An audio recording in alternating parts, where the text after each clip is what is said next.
The Honorable, the Speaker.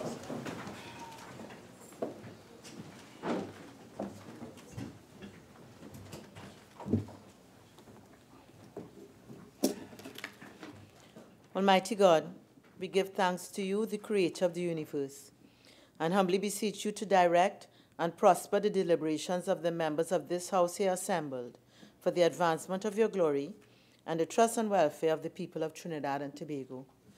Grant that peace and happiness, truth and justice may be established among us for all generations. Amen, Amen, Namaste.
Oath or affirmation, announcements by the Speaker.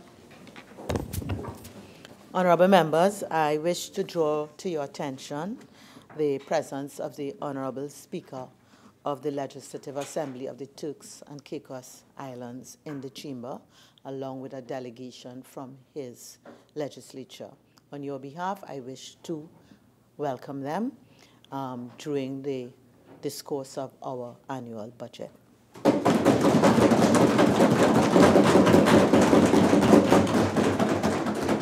Public business, government business, bills, second reading.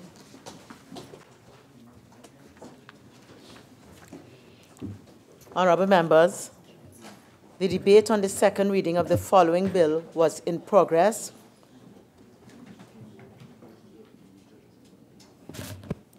when the House adjourned on Friday, October 5th, 2018, will be resumed.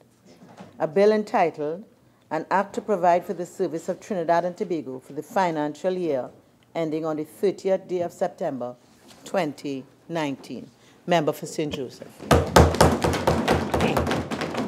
Thank you very much, Madam Speaker. And on behalf of the government, welcome to Speaker Honorable Dwayne Taylor of Turks and Caicos and his team. Madam Speaker, I want to compliment our Prime Minister, our Minister of Finance, and our Minister of Planning and Development. First of all, the Prime Minister needs to be recognized for his steady hand on the wheel of the ship of state in guiding this country, not only the government, but the country, through the winds that buffeted us from all directions from 2015 to present. We are starting to see calmer waters, and for that he ought to be heartily congratulated. The Honorable Minister of Finance also needs our heartiest congratulations because his is one of the most difficult tasks in a country that faced what we faced in 2015.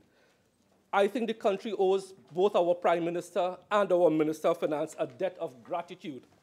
And on behalf of a grateful country, I say to those two gentlemen, thank you. No less a person than the Minister of Planning and Development also needs to be recognized because successive budgets could not be properly formulated without her advocacy for projects and getting projects onto the PSIP.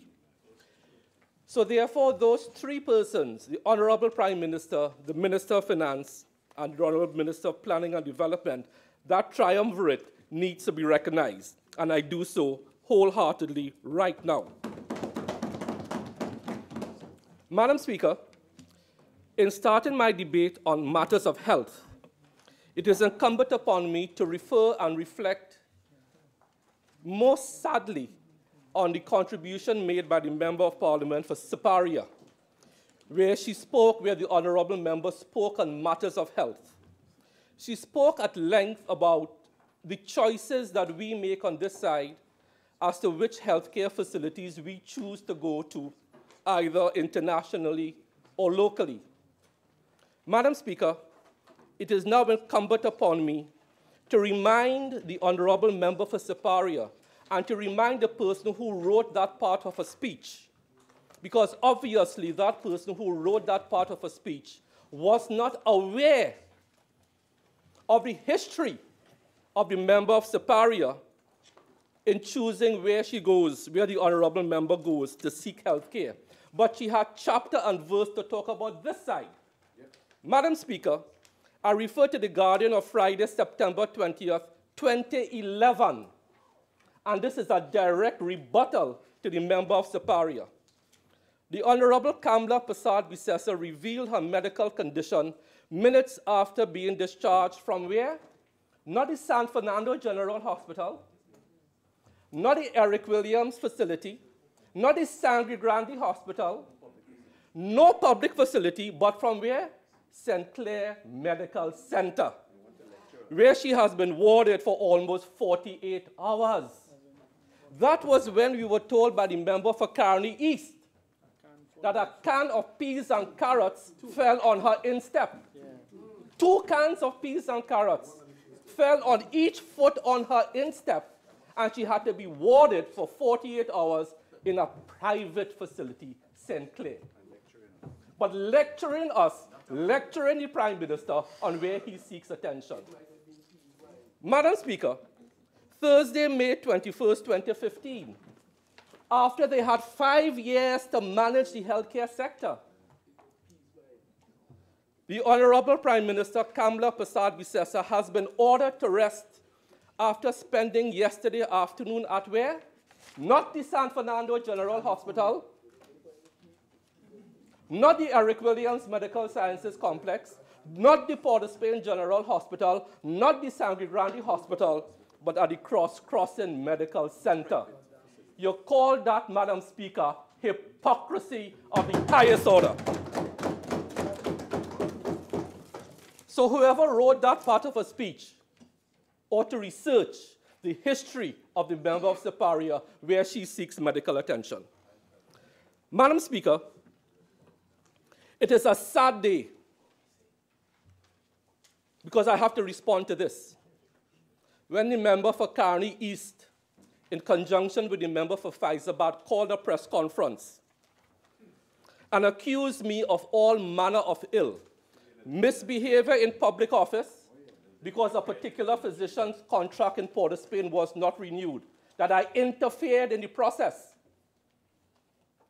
But do you know one of the first things the member of Parliament for Carney East asked me to do in September 2015? Do you know? He accuses me of misbehavior in public office because a particular officer, her contract wasn't renewed, and went to court and she lost. But one of the first things the member for Carney East asked me to do in September 2015 was to renew the contract of a Dr. Gopeesingh. And you know, wait. Do you know who that Dr. Gopeesingh is? The husband of the member for Oropuch West. That was not misbehavior in public office.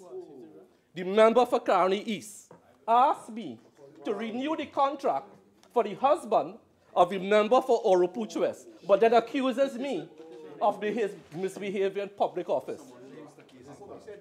What? Hypocrisy. Again. In that press conference, the member for Carney East and the member for Faizabad again said that the healthcare sector is now a killing field. Second time he has said that in the public domain. Madam Speaker, the opposition could malign me and my wife as much as they want. They could call me terrible Terrence, as the member for Siparia has done. They could call me a monster. They could bring my wife into ridicule. Do that. But for heaven's sakes, be patriotic. When you refer to the health sector as a killing field, do you know what happened? 3 doctors. Madam Speaker, thank you. Honorable members, it's very early in the day, and maybe it's because it's early in the day, we have not familiarized ourselves with the place we're at. Okay? So that I expect that we'll all respect Standing Order 53, and we'll all display decorum that is demanded in this place. Member President. Yes, Madam Speaker. When the member for Caroni East made that statement, 3 doctors came to see me. I said, come and see me in the ministry. They said, no, Minister, we don't want to come in the ministry because you know how things go. They came home by me on an evening, and they were absolutely appalled and disgusted by the statement made by Caroni East. They say they cannot believe that a member of the medical fraternity, and one of them is a very close friend, but I would not call their name. They said, without any anecdotal or statistical evidence, how could a member of the medical fraternity make such a statement and demoralize an entire healthcare sector without evidence? They just don't care. They make it up as it go along. So therefore, it is incumbent upon me. Yeah, they want to destabilize everything. Healthcare, they want to destabilize that. They want to destabilize the entire country. And then run when you pull them.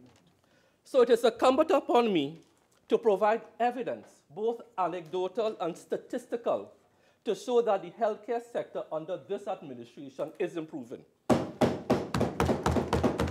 Madam Speaker, Newsday, 2nd September, and this is after the earthquake.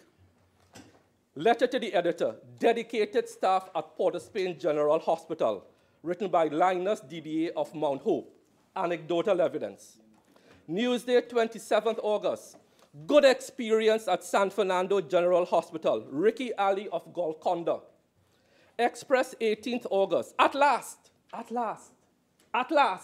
somebody wrote, compassion in healthcare system, Robert Kanhai. Newsday, 10th August, successful care at excellent government clinics, Mr. Macmillan O'Brien. These are citizens writing into the papers.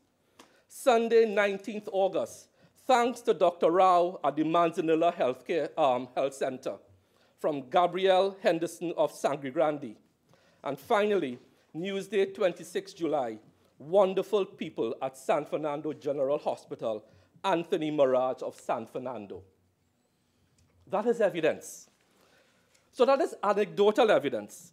I will now give statistical evidence to show, Madam Speaker, where our healthcare sector has been improving since September 2015. This is non-refutable, and this is data that is internationally recognized by no less a body than the World Bank. Madam Speaker, by 2015, this country was supposed to have reached its Millennium Development Goals, its MDGs, by 2015 in 2 critical areas, maternal mortality rates and infant mortality rates. By 2015, who was in office then? We missed our Millennium Development Goals, and we missed them with flying colors. Madam Speaker, this administration has now reached our SDG goals, our Sustainable Development Goals, for 2030, 12 years early in 2018 on issues of infant mortality and maternal mortality. If that is not progress, if that is not saving lives, I don't know what is. And on becoming Minister of Health, I challenge the healthcare system. Let us create a center of excellence for maternal and infant issues. And we have done that. And now Trinidad and Tobago is being asked by the World Bank, come and tell us what you have done. How you did it in 2 short years. That is progress. Madam Speaker, further evidence is to be found in a publication called Just Societies, Health Equity, and Dignified Lives. But I need to just put this in context. I recently represented Trinidad and Tobago at two conferences, one in Washington for Trinidad and Tobago's incoming chair of CARFA, and there we also had the Directing Council, the 56th Directing Council of PAHO. Then I went to New York to represent the Honorable Prime Minister at a non-communicable diseases conference and a conference to end tuberculosis. Madam Speaker, on page 59 of this document, which is a PAHO document, World Health Organization, Institute of Health Equity, on page 59 of this document, you will find a bar chart. This is World Bank data for 2017. And it talks about the risk of impoverishment due to surgical costs in the Americas. So they looked at countries from Canada, the United States, Haiti, Bolivia, right down to Jamaica, Uruguay, Mexico, and so on, about 20 or 30 countries. Let me give you evidence. Evidence. Trinidad and Tobago ranks third only to who? Canada and the United States in the percentage of population who are at risk of impoverishment from incurring surgical costs.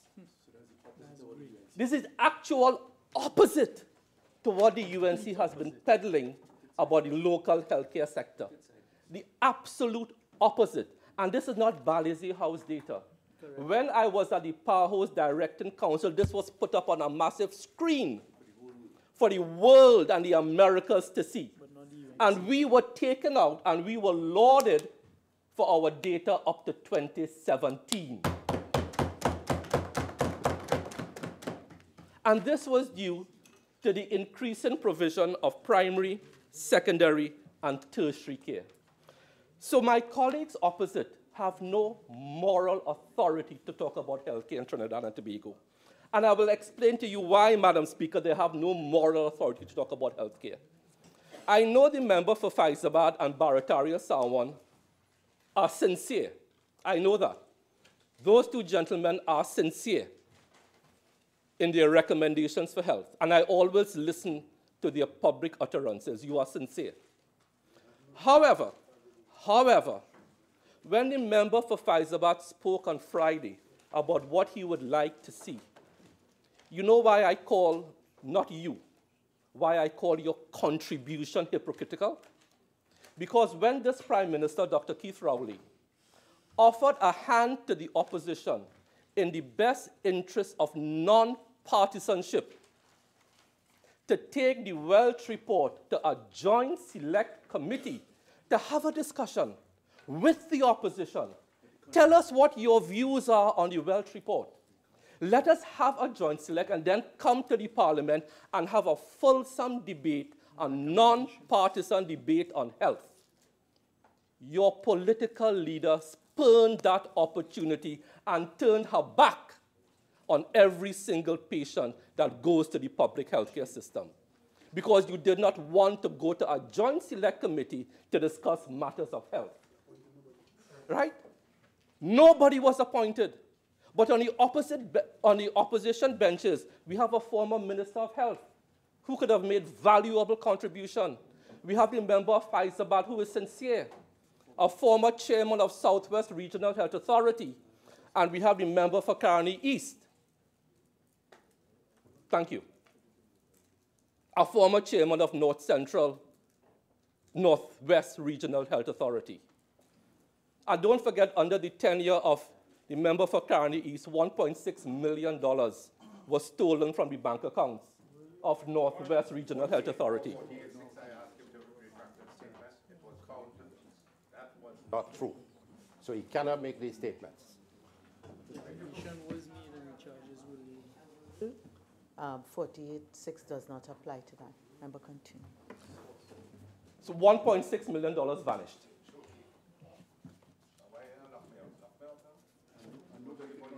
So, Madam Speaker, Honorable Member for Caroni East, I'm hearing you, and maybe I may be mistaken, but I did not hear any imputation as relates to you. Member. Integrity and character. Member. If the member makes a statement on me, I have to rise on 48.4 and 48.6. It is under my watch he's casting aspersion. So I have to rise to defend myself and my integrity, which I have protected for 45 years of my medical practice. Madam Speaker, I don't know why he's taking ownership of the issue, you know. So I move on. So the opposition appointed no one to the Joint Select Committee to talk about the Welsh Committee. But we have. Unlike previous ministers, we looked at the GAFU report, and now we have the Welsh report, and I reported to the Cabinet recently on the progress we are making with the Welsh report. Madam Speaker, under the Welsh report, we always hear about major medical equipment, MME, in our public sectors not working. Using the Welsh report as a catalyst, we engaged our biomedical services across the board. And right now, our MME, our major medical equipment, now has an uptime of between 95 to 98%. First time in the history of Trinidad and Tobago, our major medical equipment is up 95 to 98% of the time, thanks to the recommendations made in the Welsh report. Other recommendations made by the Welsh report, which we have acted on, has to do with the first point of contact that patients have with the health sector, which is our accident and emergency departments. The stories about our A&E departments are legendary. I'm not going to go into those stories. I'm going to tell the country what we have done based on the Welsh report. Based on the Welsh report, we have done two things: improved infrastructure in our A&E departments and processes. At our San Fernando A&E, we have opened up 27 observation beds so that patients who have to be there for 12 to 24 hours to be stabilized and to be observed don't have to go up to a ward. They can be observed there and their families can stay with them. They have showers. They have TVs. Because in an A&E, we triage people 1, 2, 3, 4, 5. 1 and 2, you need urgent attention. You are life-threatened. 3, 4, and 5, less urgent. So we have opened up these bays for 4 and 5, the patients who need to be observed. And in that setting at San Fernando, they have access to CTs, ultrasound, X-rays, and blood investigations. That is what we have done with the Welsh report. A similar approach is now being used at Port of Spain A&E and Eric Williams. I was at Eric Williams yesterday to see the works that have started at the A&E there. So I want to tell the country that our A&E departments, based on the recommendations on the Welsh report, which are now government policy, has now been attended to. Madam Speaker, another massive improvement in the private health sector is moving activities or business back to the public sector and away from the private sector. Two major interventions which we did this year. Cataract. Remember, I spoke about this last year. Madam Speaker, I used the year 2015 when we first came into office as the base year for cataract surgeries in Trinidad and Tobago. In that year, we did 2,848. You know how much we have done for up to September this year? 9 months, 4,000. A 40% increase. A 40% increase of cataract surgeries in the public sector. Right? Those were people who previously, who could not wait, would have gone to the private sector and have to pay $15,000. You know how many poor people see me in the streets and thank me? I go to a wedding, thank you. I go to a funeral, thank you. You walk down the street, minister, my family, my father got the cataract surgery, and they got it free. A 40% increase for 9 months in 2018 over 12 months in 2015, which is the base year I am using. Those are facts. 4,000 people. 4,000. Madam Speaker, our next thorny issue is that of dialysis. Yeah, we have now saved $60 million. 4,000 by $15,000. That is what the taxpayer would have saved from going to the private sector. Madam Speaker, the next issue is that of dialysis. We know we have an NCD problem, and I will come to that shortly. But we have ramped up our dialysis services in the public sector, especially at San Fernando. We have a newly reconfigured and expanded hemodialysis unit, and other initiatives are going on in other RHAs. But we are not only satisfied with that, we are now pushing the RHAs to withdraw. The Ministry of Health is going to take back ownership of dialysis by doing multiple shifts now. We want to move to a 24-hour rotation, so more patients could be dialyzed in the public sector versus the private sector. Right? I can't give you the numbers as yet. But we will be saving millions and millions of dollars from the taxpayers. That is what we are doing. That is what the Welch report should have been discussed with our colleagues opposite. But our colleagues, under the guidance of the member for Superior, turned their backs on the Welch report, turned their backs on public sector health provision. Don't ask me why. Only they can tell you why. Madam Speaker, the world is facing a non-communicable diseases crisis. Let's admit that. And Trinidad and Tobago and the Caribbean is a hotspot for NCDs, diabetes, hypertension, and the like. And again, the Welch report mentioned this. And we took ownership of the problem. Trinidad and Tobago, building on the Port of Spain Declaration of 2007, retook ownership of this NCD issue on coming into office. And I would like to now thank my other Caribbean neighbors, because in New York, where I just came back from, Prime Minister Mia Mottley spoke. Prime Minister Holness spoke. Prime Minister Gonzalez spoke. When the Prime Minister Rowley was at CARICOM Heads of Government, all prime ministers signed up the NCD plan. So what are we doing in Trinidad and Tobago? We launched, for the first time in this country, the Great Pap Smear Initiative. 833 women, for the first time in Trinidad and Tobago, got free pap smears in the public healthcare sector. For the first time, and that saves lives. We were able to identify from the first batch of 475, 10 women in their pre-cancerous stage. That is lives being saved. That is terrible Terrence at work. That is the monster at work. Well done. As called by the member for Superior. That is terrible Terrence at work. That is the monster at work. Saving lives makes me a monster. And saving money. And saving money from the... Right? But, Madam Speaker, I want to congratulate again Jamaica, Barbados, and so on. When Prime Minister Mia Mottley spoke, and we are going to steal this idea from Barbados. I'm saying that. Borrow.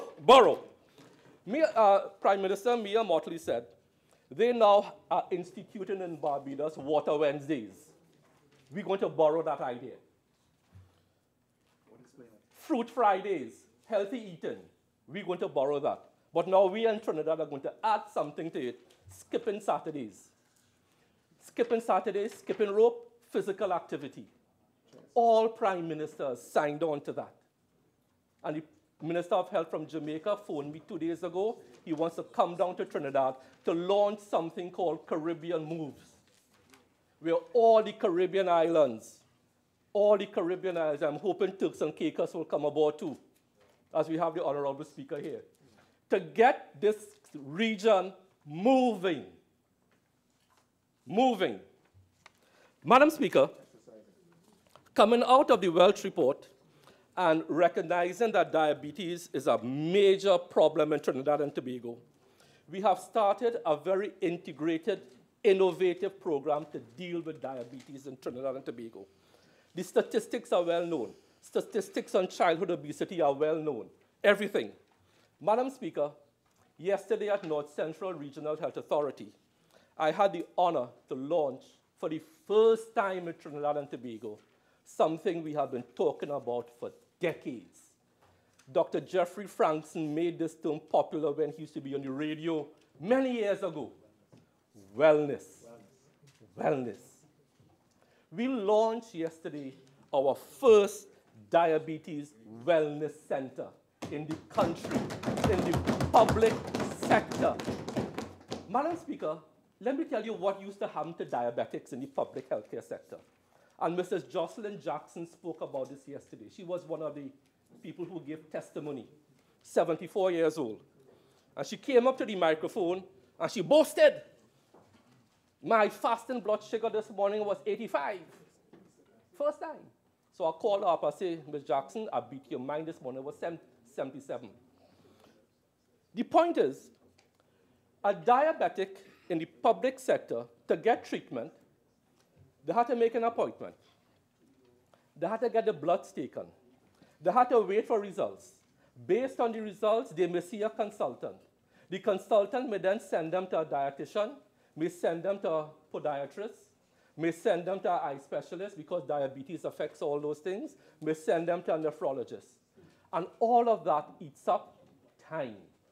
It will take you between a month and a half to 2 months for a patient to navigate the maze. I'm hearing calls next door more. Yeah, to navigate the maze of going to all these different silos.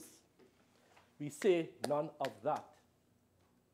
We are now putting the patient for the first time at the center of the universe for diabetes care. What the wellness center is that the patient comes in there in the morning and all the services are in the same location and the patient gets their bloods, gets their results, see the dietitian, see the podiatrist, if they need to see a nephrologist, if they need to see an eye doctor, if they need to see a psychologist, it's all there. And in half day now, a diabetic patient can get world-class attention at our first diabetic wellness center. So that, combined with our great pap smear initiative, talks about how we are dealing with the issues of NCDs. Right? And this is not recognized even by our colleagues opposite, because they were not part of the Joint Select Committee to discuss the Welch report. The issue of diabetes is not only an affliction of the elderly, as I spoke about the Wellness Center. For the first time in Trinidad, it has been done in pockets. Gestational diabetes, diabetes affecting our pregnant population is a big issue. Based on our policy directives, we will be rolling out very soon a national gestational diabetes screening project in the public health sector for all our estimated 18,000 pregnant women who utilize our public healthcare system.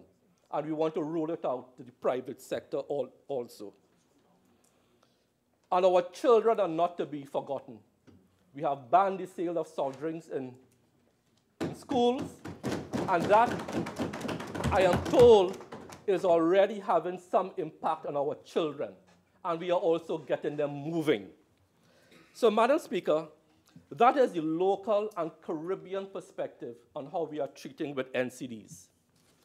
Madam Speaker, I now want to turn to another issue mentioned in the Welch report and which has been given our senior citizens especially a lot of trouble for years, and that is CEDAP. A PNM project under the late Mr. Manning, launched by the then Minister of Health, Mr. Colin Imbert. There have been complaints for years about the unavailability of CEDAP, and it is true. Before I can tell you what we did, let me tell you what we found with CEDAP. Every year in this country, we dispense roughly $35 million worth of CDAP drugs. 35 million.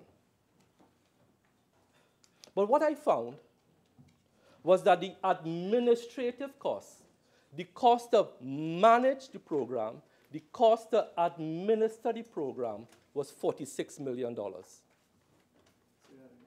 $46 million to administer the program. And it gets worse. Of the 46 million, 35 million was pure dispensing fees to pharmacies. So you were spending 35 million for drugs, 35 million to pharmacies to dispense the drugs, and 11 million in other administrative fees.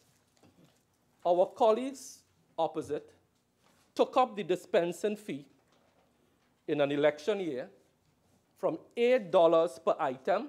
So if a CDAP prescription has 4 items, 4 drugs, the pharmacy will make 8 by 4, $32 to dispense. That is what it was. And I'm sure the member for Barataria Sound will tell me why he took it up. It was then taken up to $13 per item. So from $8 to $13 per item, which was borne by the taxpayer.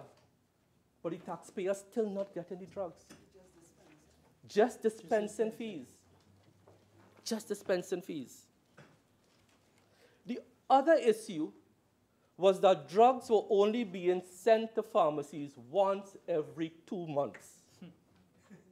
So if the pharmacies got drugs in week 1 of a 2-month cycle and it finished, or finished by week 2 or week 3, they had to wait until end of 8 weeks for their drugs to be replenished. We said no.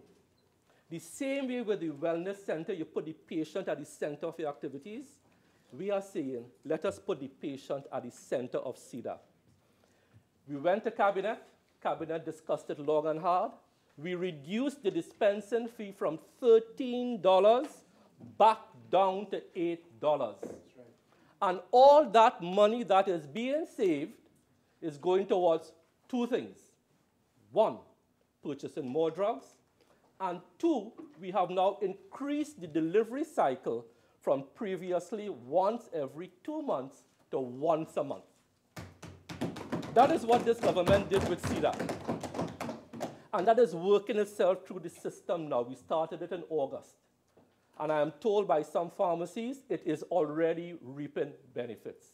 They are getting drugs more frequently, and the issues of stockouts are becoming less and less. And poor people who depend on CDAP, the same way the Minister of Finance did magic with food card, did magic with pension, did magic with disability grants, in the same vein that he put money into the hands of the disadvantaged, we are putting money into CDAP drugs and making sure the channel of distribution is filled at all times. Value for money as well. That is value for money, PNM style. Madam Speaker, in addition to that, and I want to make a plea to my pharmacist colleagues. When I start with the monitors, there are 3 monitors, as the minister, a former minister will know, who go to pharmacies. And they will come back with stories of practices that deprive citizens of drugs when they go to a pharmacy. So you have artificial shortage of drugs. You know what's one of the major reasons? There's no pharmacist on site to dispense the drugs. I have issued a directive to the monitors, and that directive has resulted in 13 warning letters sent to pharmacies between February of this year to September of this year. Get your act together. It must not be an excuse that you can't dispense CDAP drugs because a pharmacist is not there. You are supposed to have a pharmacist from the time you're open to the time you're closed. We are not going to allow the citizens who depend on CDAP to be deprived of their CDAP drugs because a pharmacist is not present. Madam Speaker, I now turn to another item of Caribbean importance, just as I spoke about our NCD issue of Caribbean importance. Has to do with insect vector and mosquito-borne diseases. But I'm not going to talk about chickpea and dengue too much, but our rates of dengue are right down.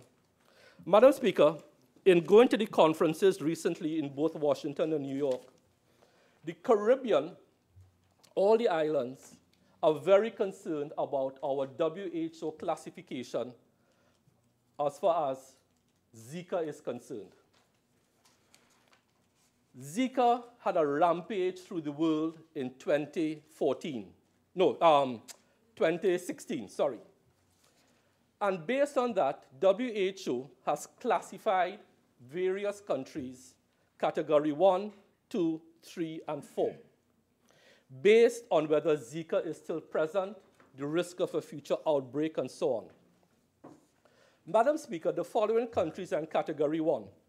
And I remember the Honorable Prime Minister, Dr. Rowley, speaking about the issue of Barbados recently. And he said, what is good for Barbados has to be good for Trinidad and Tobago. He said that. It also applies to Zika, and I'll tell you why. Countries like Anguilla, Antigua, Barbuda, Barbados, Belize, Bonny, St. Eustachia, Saba, Cuba, St. Kitts, Grenada, Dominica, St. Vincent, St. Martin, Trinidad and Tobago are all in category 1. What that means is that we are classified as an area with new introduction or reintroduction with ongoing transmission, which is statistically inaccurate.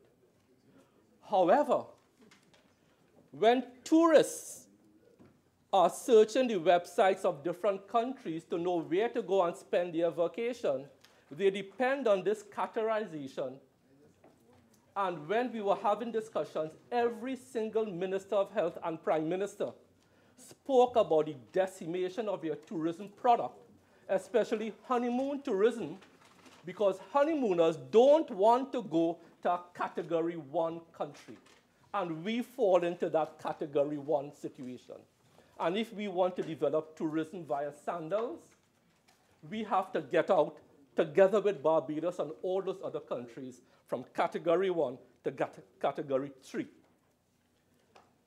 At the COSOD, the Council for Health and Social Development, a decision was taken by all ministers present and some prime ministers to write a very strongly worded letter to WHO that based on data supplied by CARPHA, that Trinidad and Tobago and all these other countries, because it was sad to hear ministers of health talk about the decimation of their tourism product, how many hundreds of millions of dollars in revenue they are losing because of this unfortunate Zika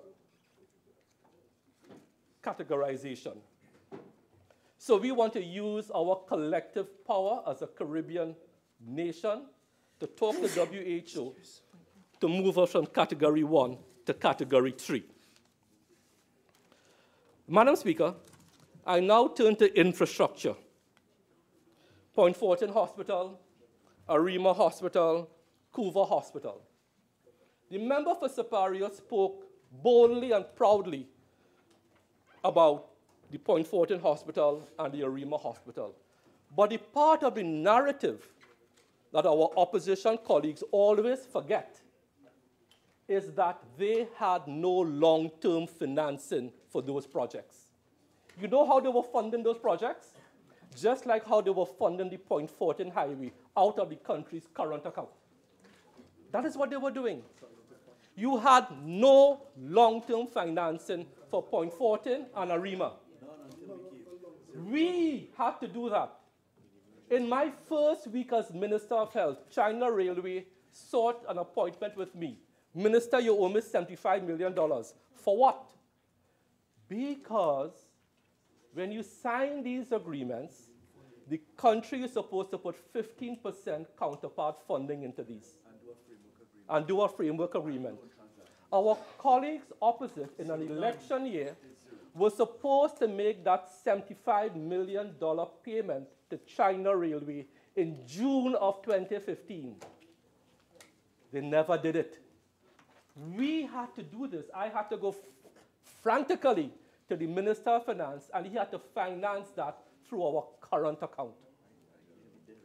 And the Minister of the Attorney General almost had a heart attack when he saw the issue. No long-term financing. Point Fortin Hospital, it is only this year, under this administration, that the long-term financing for Point Fortin was put in place. We had to turn night into day via diplomatic notes via the Austrian embassy in Caracas, get the Ministry of Foreign Affairs involved, the Minister of the Office of the Attorney General, the Minister of Finance, Planning and Development, to put onto the framework agreement that the Point Fortin Hospital is a project. They did not do that. Just a water contract. Leave it there and we will figure it out. They had no plan. They were funding Point Fortin Arima just like they funded the Point Fortin Highway out of current account. You don't do that. That is not good fiscal management. Any kind of management. It's no management. And I'm hearing why. Oh my gosh. If I have to explain that to you. Madam Speaker, we are now doing a new Sangre Grande hospital. Now let me tell you briefly how we are doing it. To save money.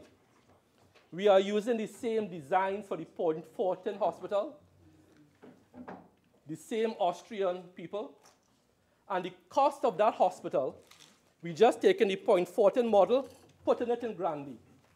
We will be saving this country about $500 million on the same hospital. 500. Let me explain to you why. Two things. You will have some increased fees for the Point Fortin Hospital because of the clay-type soil there. You have to put in piles. And you have some work to do on oil wells. Even if you allocate $20 million to that, the cost of Point Fortin was originally $1.6 billion. $1.6 billion. We are doing that Sangre Grande Hospital for $850 million. Because we're using the same design, the same contractor, and the same model. But what has come down is the UDCOT fees. The old UDCOT fees was about $500 million. Madam Speaker, when we came into office, we cut the UDCOT fees on Point Fortin and Arima by $500 million. Where were those UDCOT fees going, one may ask? Under this administration, under this Prime Minister, who has a zero-tolerance policy for corruption, we are not paying that $500 million to UDCOT. Madam Speaker, the Couva Hospital. Untruths again. The Honorable Member for Siparia is on record as talking about the Couva Hospital being a gift from the Chinese. Honorable Member for St. Joseph, your original speaking time is now spent. You're entitled to 10 more minutes to complete your contribution. Thank you, Madam Speaker. You may proceed. Madam Speaker, the Couva Hospital was never a gift. You're paying for it. What we have decided to do, we have set up a company called the Couva Medical and Multi-Training Facility under the chairmanship of Mr. Nigel Romano. They have their first board meeting tomorrow, and they, together with the University of the West Indies, will chart the way forward. Madam Speaker, in the few minutes I have left, I want to talk about a very important issue raised by the Welsh Committee. And I have three doctors opposite me. And I don't know if you will defy your political leader, but I need your input into this project. I need your input. A former Minister of Health is valuable. Member for Faizabad, sincere, valuable. Member for Carney East, whatever. A new major policy intervention mentioned in the Welsh report that affects almost every citizen in Trinidad and Tobago and their families is the issue of how do we deal with blood in Trinidad and Tobago. It has been a problem from time immemorial. I was listening to Radio 97 recently, and one of my favorite announcers, Celia Scott, was making an appeal for blood. Shouldn't have to be. She was also making an appeal for extended opening hours at the blood bank. And I want to thank Celia Scott for her advocacy and to let her know we have been listening to you and we have been planning for this. The current system of blood collection, blood distribution is inequitable and quite frankly dangerous. Both inequitable and dangerous. The current chit and credit system does not work for the poor and disadvantaged. So we want to do several things. One, we want to increase access to blood banking, and I want to let Ms. Celia Scott know that your advocacy has not gone in vain. Our new opening hours for blood banking at North Central Regional Health Authority on a Saturday for the first time is 7 to 3 p.m. on a Saturday, putting the customer at the center. At Southwest, on a Saturday, 7 to 3. At Eastern, on a Saturday, 8 to 12. But people associate blood banking only with the blood bank in Port of Spain, which is never open on a Saturday. From later on this month, the blood bank at Port of Spain will be opened from 7 to 3 on a Saturday. So people don't have to take time off from work. It's more customer focused. But Madam Speaker, it is much more than opening hours. It is much more than opening hours. We estimate that we use about 21,483 units of blood that we collected in 2017. The chit system, the credit system, and the transitional credit system are inequitable and dangerous. The chit system can be given by the donor to a recipient. Where's the equity in that? What about the person who does not have a donor? The person who doesn't have family? You know what they have to do very often? Go and pay somebody to give blood, and we know that. It has been going on for years. Blood is a product that is not to be bought and sold, not to be bartered. Correct. We are going to be moving this country to a pure 100% voluntary altruistic system of blood donation. What that does, it eliminates the need for poor people having to go and pay somebody to give blood, and it takes the risk out from them going to risky donors, people with HIV, people with hepatitis, and so on. That is what we are doing. And we'll be moving this country to a 100% voluntary blood donation system. And my friend from Faizabad, he knows. We need emergency blood supplies in this country for about 10 women per day who are in labor, which is one of the causes of maternal deaths, postpartum hemorrhage. We need that, but we need a safe blood supply. For our neonatals to drive down infant mortality again, you need blood. So, Madam Speaker, that is a major intervention for 2019, which we have already started.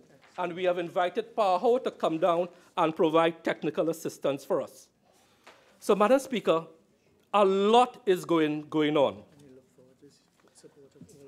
And I look forward to not oral submissions. I would like Faizabad, because I always say Faizabad and Barataria Sanwan, you all are sincere. Give me your sincere recommendations as we move this country forward to 100% voluntary, altruistic blood donation. I am hoping that your political leader will allow you to engage with the government on this matter of national importance. This is not about politics. I urge you, but I'm hearing Naparima and you all know. Your contribution is directed to the Thank chair. you, Madam Speaker. It's getting a bit too direct. So I urge those two gentlemen who are always sincere in their criticisms of me and their recommendations for the healthcare sector. Madam Speaker, in the couple minutes I have remaining, I want to talk about matters pertaining to the constituency of St. Joseph. And it is an honor to represent them in this august chamber. Madam Speaker, I want to commend my colleague, St. Anne's East.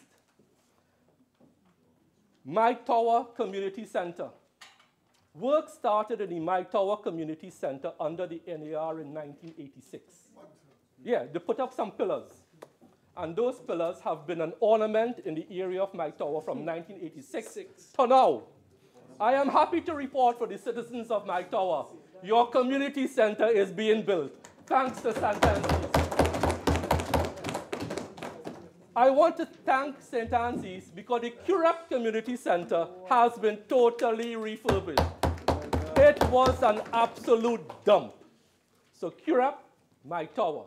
I want to thank the member for St. Anne's East. I want to thank her again for opening the Mount Hope, Mount Lambert Community Center. And I want to thank her for giving the residents of Cayman a new community center next year. It's in the PSIP. Yeah? Digger Martin have to talk for themselves. Madam Speaker, these are some serious community activities. Other community activities in St. Joseph that we are doing are repaving roads. I want to thank the Minister of Works and Transport. We recently got some roads paved in Mount Dore, right outside the Roman Catholic Church. They used to refer to that stretch of road as the first Bocas, right? The first Bocas. Bridges are being repaired. We have some serious work to do in My Tower again. The river that runs along My Tower is in need of embankments on both sides. I have spoken to the Minister of Planning and Development, and I want to tell the residents of My Tower that your bridges and your river flowing through your community are my top priority for the fiscal 2019.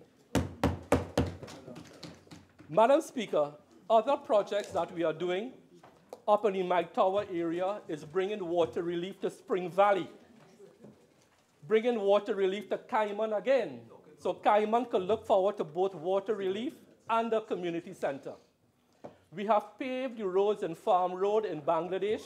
Those roads were some of the first to be paved in St. Joseph. The roads in Farm Road were really bad. Yeah. Other projects we are doing, we are fixing pavements in Mount Lambert. Pavements are now nice.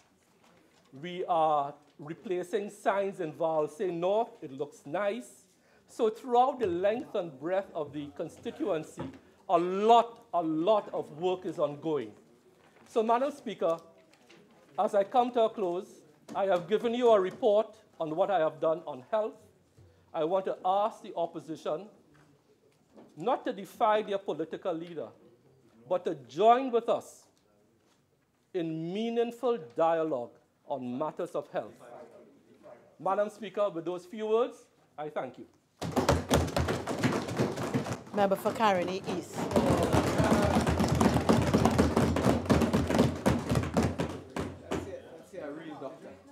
Madam Speaker, it astounds me that the Prime Minister who doesn't want to hear my contribution on health, he will be educated if he stays here. Yeah. Continue with your contribution, Yeah, sure. please. It amazes me that every time the member for St. Joseph gets up to speak, there is a degree of arrogance that is displayed that is very unfortunate. Name-calling and casting aspersions on people's integrity. But if we were to respond the same way, when you have a failed pharmacist on 2 occasions, wanting to be a medical doctor and who could have never been a medical doctor, it is tabanka. It is tabanka. So therefore, Madam Speaker, I rise. I rise on 48-6. No, only time you really respond.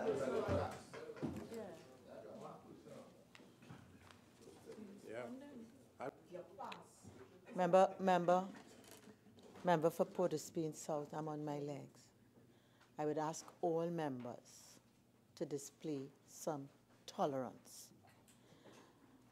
I would overrule the objection. Please continue, Member for Carnegie.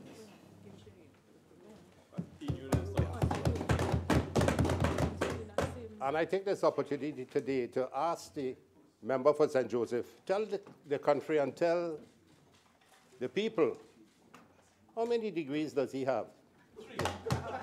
Is it a thermometer? I'm just asking a question. How? 48. Asking a question. Sit down. Member for Carnegie is you're experiencing of that when a member stands to make an objection that you know to sit. All right? Member for Carnegie, I'd ask you to move on. This is not anything about any personal CV and so on. Let's move on. Let's move on. Yeah. I'm guided, Madam Speaker. I'm guided. When people become personal and you begin to respond to them, they take offense to it. But stop disturbing me now. Sit down. Member for Carnegie. Member for Carnegie is, as I say, you know, you're senior in this game and you understand the rules of engagement. We all have to show some tolerance and decorum. Every member is entitled to rise on a standing order. And hopefully you have enough confidence in me to rule accordingly. Okay? So, as you said, you've been guided. I've asked you to move on from all the personal references now and go on to the substance of your contribution, please. Yeah, I'm moving on, Madam Speaker. I want to take this opportunity to congratulate our political leader and opposition leader on a very erudite and distinguished professional political dissertation. It was professorial in nature, political professional, pointing the way forward for economic and national recovery for Trinidad and Tobago. In her contribution, she ensured that she told the country where we were, where we are, and where we're going to when we retain government in 2020 or before. That is the brilliance of our political leader, who stood side by side with international and world leaders around the world. And that cannot be disputed whatsoever.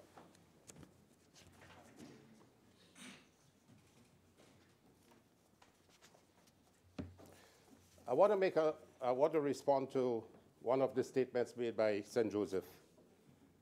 When our political leader experienced any medical problem, as we all do as human beings, she ensured that she stayed right here in Trinidad and Tobago and did not leave Trinidad and Tobago. Whether it's public or whether it's private, she stood right here, as opposite to many of our colleagues on the other side who leave and flee and go to internationally to seek their medical attention. I also want to ask members on the other side, how many of you, speaking from your heart, sought medical attention at private nursing homes in this country? And you all know who you are. So when you cast aspersions about the political leader seeking medical attention at St. Clair Medical Center, OX, many of our colleagues on the other side all sought medical attention at St. Clair Medical Center or elsewhere. So my point has been made.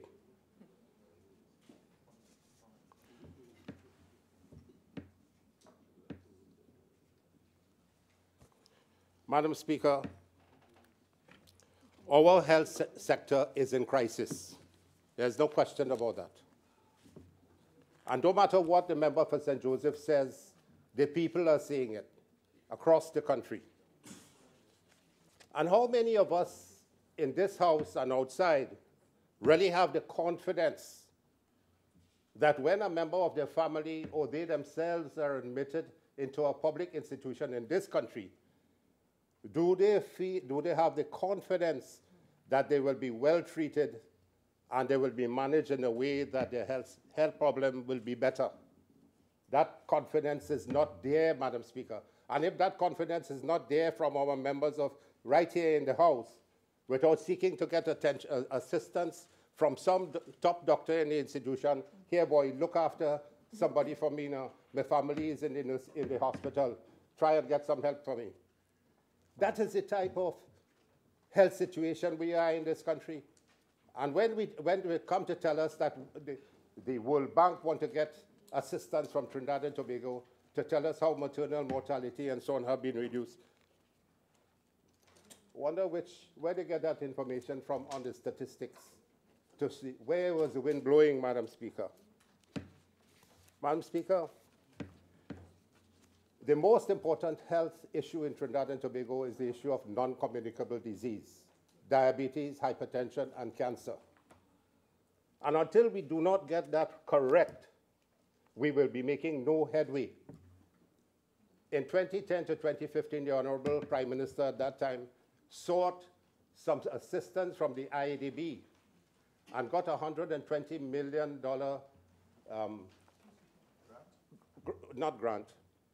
support from the IADB to deal with the non-communicable diseases of diabetes, hypertension, and cancer. And this is what this present government is utilizing now in their thrust. The complications of diabetes, hypertension, and cancer occupy more than 90% of the wards in the secondary institutions. So what do we have to do? We have to prevent those diseases. We have to early detection and then management. So the prevention of these diseases, first of all, is by a massive national campaign. And a national campaign to educate people on the prevention of obesity with diet and exercise and screening programs for the cancer patients to prevent cancer. But we have not seen that from this government, a dedicated effort to do that at a national level. Yes. And this is what is missing. So they could talk from now to eternity on NCDs and so on. But are you making any significant dent in the prevention and early detection of these diseases to avoid the complications of heart attacks, strokes, dying from hypertension, diabetic ketoacidosis, and of course the cancers? What screening programs do they have for prevention and early detection of cancers? The statistics show that cervical cancer, about 100 patients die per year from cervical cancer.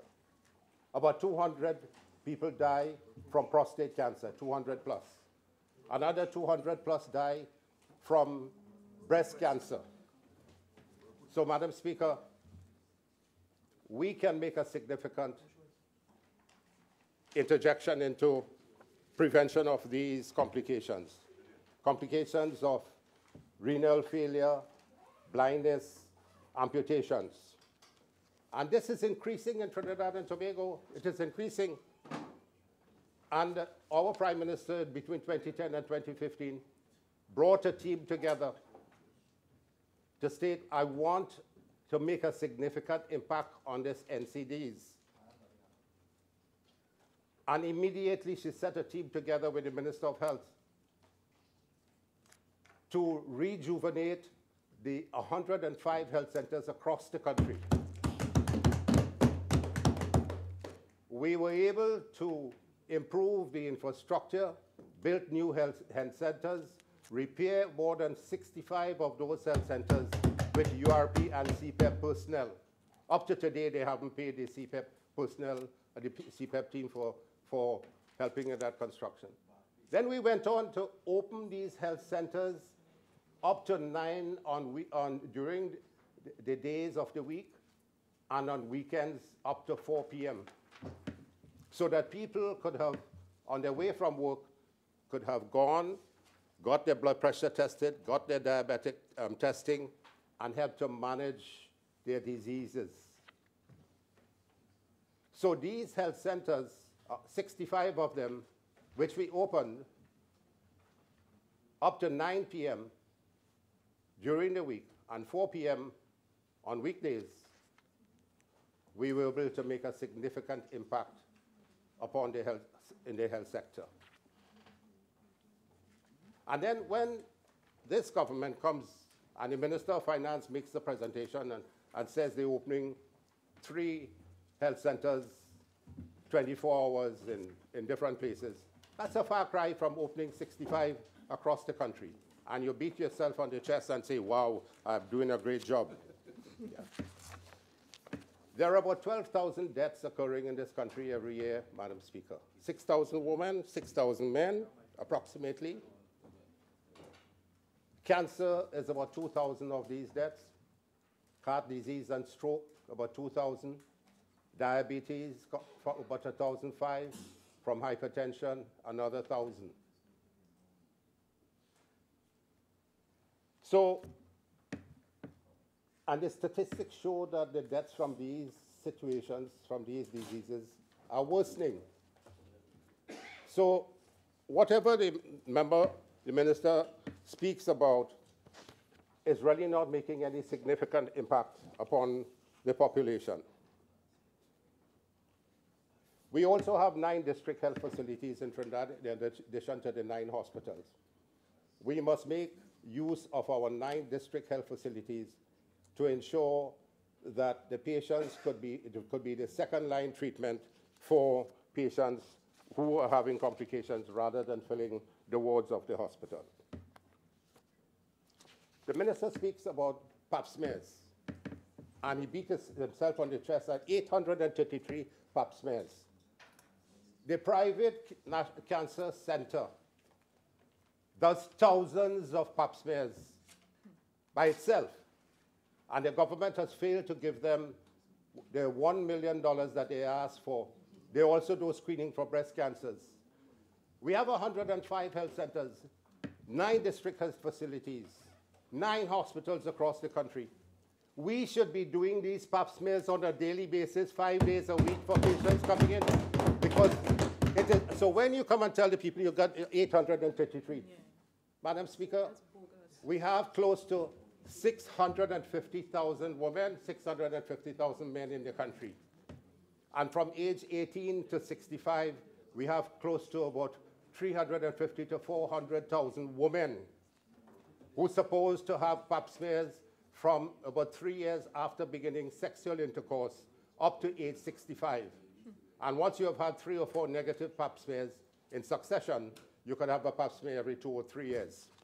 You know what rate we are in this country? About 6% of the women get pap smears on an annual basis. And it's the same 6% come back to have the testing on a regular basis. And we made significant inroads into that by ensuring that we started to do these pap smears within the health centers, the district health facilities, and the hospitals. Breast cancers. It is after age 40, any woman should have a mammogram every 2 years, and after age 50, a mammogram on a yearly basis. And we're supposed to have these institutions, public institutions, doing these mammograms.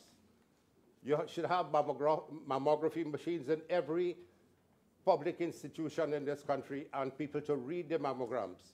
We are making no dent on the increase in breast cancers. And when these patients go for treatment, whether it's for surgery, they have a breast lump, they cannot have the breast lump removed to be tested. That is happening now with the closure of Port of Spain Hospital. Hundreds of patients are waiting for surgery to be done to determine whether the breast lump that they feel is breast cancer or not. And they are in anguish. They are frightened. They cannot get the surgery done. And everyone knows to get surgery in a public institution now, the minimum cost for any major surgery is not less than $50,000. How can people get surgery in private institutions? The public institution is supposed to be allowing them to get the breast tested, the breast lumps removed and tested. We do not have enough pathologists in the country to even read the reports for when these breast lumps are removed. So we're talking about healthcare, and that is the reality. When you do pap smears in this country, 6% of all pap smears prove to be a problem. We need to do colposcopy. Have a look at the mouth of the womb, the cervix, under a microscope, biopsy it and send it to pathologists. We cannot do that because we do not have colposcopes in the public institutions in Trinidad and Tobago. So what are we doing? We dance on top in mud. That is why I say that the healthcare system needs resuscitation. And 3 years have passed, and this government has done absolutely nothing for the health sector, Madam Speaker. Only talk and old talk, no management. How many times has the Minister of Health walked through the 9 hospitals, or walked through the 9 district health facilities, or walked through the 65 health centers across Trinidad and Tobago? How many times has he told the board to go into the hospital to see what is happening? When Minister Khan was Minister of Health, he ensured that the boards that he put together were part of the management. They went to investigate what was happening. And he himself walked the walk and talked the talk. That is what you want, management of the health sector, not old talk, Madam Speaker. Understand? So the effect of a screening is abysmal, it is poor, it's pathetic, and patients could be having a problem, they could be having a cancer now and not knowing they have a cancer. And what is wrong in having a blood test, a PSA for the men? The Honorable Prime Minister spoke about going to California to have his prostate tested with PSA. You can do the test right here in Trinidad. A PSA is just a simple blood test. And that could tell you whether you're developing a prostatic cancer or not. Why can't we have these done at the health centers and in the 9 district health facilities and in the hospitals? You know how many lives we will save from prostatic cancer when it is diagnosed at an early stage, Madam Speaker? Let me come to the Cuba Hospital. Mrs. Bissessa, as Prime Minister of this country, made sure there was a strong move and dedication to improving our health care. And that was uppermost in her mind. At one time, she came to cabinet, and I could give out these secrets, and said, members, crime had been the #1 problem in Trinidad and Tobago, but healthcare is now seemed to be taken over. We need a dedicated effort and a front to deal with this issue. And when the issue of maternal mortality, infant mortality, and perinatal mortality and morbidity arose, and we found that we needed to reduce that significantly, the Honorable Prime Minister appointed a team headed by the member for Faizabad, who was chairman of the Southwest Regional Health Authority then, to look at the maternity services in Trinidad and Tobago. And that team met in 2013 and did, Madam Speaker, I have a copy of the book here before me. May 10, 2013, the Ministry of Health report of the Maternity Services Review Committee of Trinidad and Tobago. And in that committee, we had some distinguished colleagues of ours who sat on that. Mrs. Rawlins, about 6 or 7 degrees. Maria Dillon Remy from Tobago, Dr. Spencer Perkins, Professor Ramsawak, Dr. Sonia Roach, Dr. Ajay Sodhu Singh, who is now the head of the Women's Health, Dr. Vanessa Stewart, Dr. Victor Wheeler, Professor Harry and Sita Raman, and Dr. Maria Rolla, chaired by the member for Faizabad, and made significant findings and significant recommendations, all of which, with the implementation of these recommendations, have resulted in the drop in maternal mortality and morbidity. So what this PNM government is claiming to be their victory, we want zero maternal mortality. It is as a result of the work done by the People's Partnership Administration and the foresight and the brilliance of the Honorable Prime Minister at that time to set up this committee to do the work. And they want to take credit for it. So when World Bank called them, they take in credit for it. It is the work of the PP government.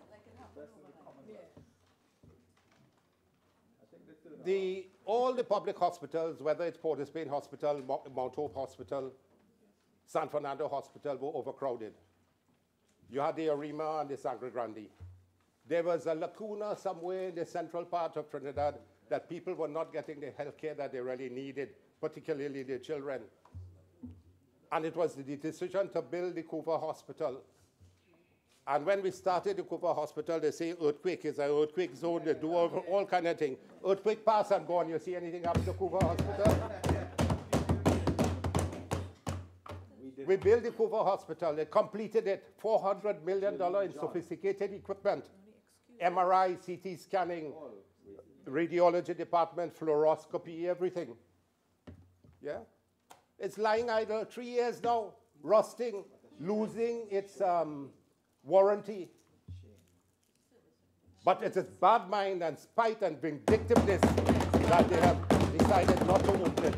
Just like the South Campus, just like 2 of the schools we were building in South Trinidad, not to continue. Everything started by PP government. No, we're not touching that. We don't want it.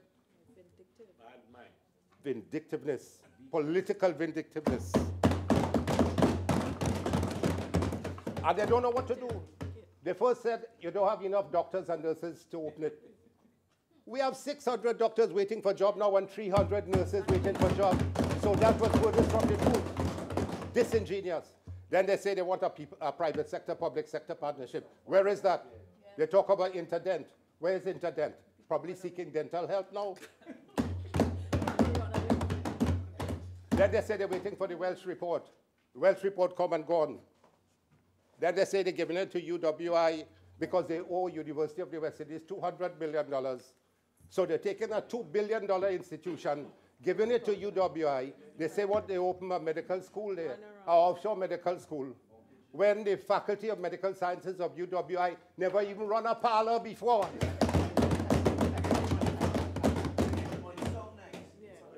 And so where the money coming from to run it? And then when they say you'll be opening Couva, you have to pay. My God, the people paying taxes all the time, health surcharge, they're paying taxes, which they cannot pay anymore. You want them to pay more for if you open. They're not going to open Couva Hospital. 5 years would come and go on and they would not open it. And they're coming and say, well, where you get the money to build Point Forte Hospital? And that is the ingenious ability of the People's Partnership to seek funding from within to do their own work without having to borrow that amount of money. So we started the Point Forte Hospital, we started the Arima Hospital, we were on our way to doing work at the Sangre Grande Hospital, we renovated 65 health centers, we opened them up to 4 p.m., we started massive programs to reduce the non-communicable diseases, and so on, Madam Speaker.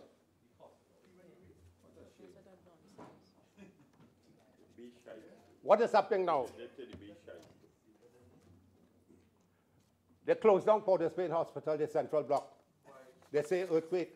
Well, of course, all of us were very concerned about this earthquake, and we were concerned about our brothers and sisters, the whole of Trinidad and Tobago. So we were worried. We were worried. Who got it contract? You are getting a contract yet? I want to hear the contribution to the Member of Parliament East. There's been a constant buzz which has been increasing, and therefore he's had to strain his voice just to keep my attention. I would like you all to cooperate, listen in silence, so that Karen East could make his contribution. Member for Karen East. Thank you, Madam Speaker. Madam Speaker, they removed all the patients from Port of Spain Hospital main block. They crowd them in 2 of the ENT and ophthalmology wards on another wing. They put some down at St. James, the infirmary. They want to send some at Cora Hospital. Cora Hospital is where patients with the HIV and tuberculosis are. They want to send them there. The St. Germ's Infirmary is where people who have been there for 30 or 40 years porting, they don't know where to go again. You send them down there. The 400,000 people in northwest of Trinidad are in pain and in agony because they don't know what to, if they get a medical problem, where to go, what to do. And thousands are waiting for this elective surgery to be done, whether it's hernia, whether it's breast lump, whether angiography, whatever. And they're claiming that what they're going to do about Port of Spain Hospital. One man say they have a contract to do it. It's starting in a month. The next one say, well, they're going with a bolt arrangement. That bolt bolted already. So where is it? Fooling the people on a daily basis. It's a real runaround according to our Prime Minister. We still consider our Prime Minister. That is the brilliance and the team that she led to do the things that she did in the 5 years. What about St. Anne's Hospital now? It's dilapidated. The electricity going off. There's no water sometimes. The wards are breaking down. The people are suffering. Where you should be helping these mental health patients, we're making them worse because of the environment. In San Fernando Hospital, the ceiling's falling. It's falling all over the place in the operating theater, in the wards, wherever. Yeah. What are you doing, Honorable Minister? What are you doing, the Rowley-led government, to this health sector? So when I said that the hospitals are killing fields, they are killing fields, Madam Speaker. Then you refuse to hire the 600 doctors. You say that the junior doctors don't want to work. They don't want to go in remote areas. We asked the question. Up to date, he has not answered. The member for St. Joseph has not answered the question. How many doctors applied? How many doctors were hired? And how many doctors refused to go where they're supposed to go? And you have 1,640 foreign doctors practicing in Trinidad and Tobago, and you can't hire your 300 local doctors. You have nurses who are seeking jobs internationally, and you're losing them. Hundreds are being lost to Canada and the United States and even Great Britain. And you refuse to take them up. We have 1,500 nurses shortage in our hospitals in Trinidad and Tobago, and 300 begging for jobs, Madam Speaker, and you're not taking them. You have overcrowding wards, people waiting on trolleys in the emergency department for 2 days to get a bed. In all the hospitals, the emergency department flooding with patients on wheelchairs who are sleeping on wheelchairs for 24 hours and can't get a bed. The CDAP drugs are not available in the 250 pharmacies.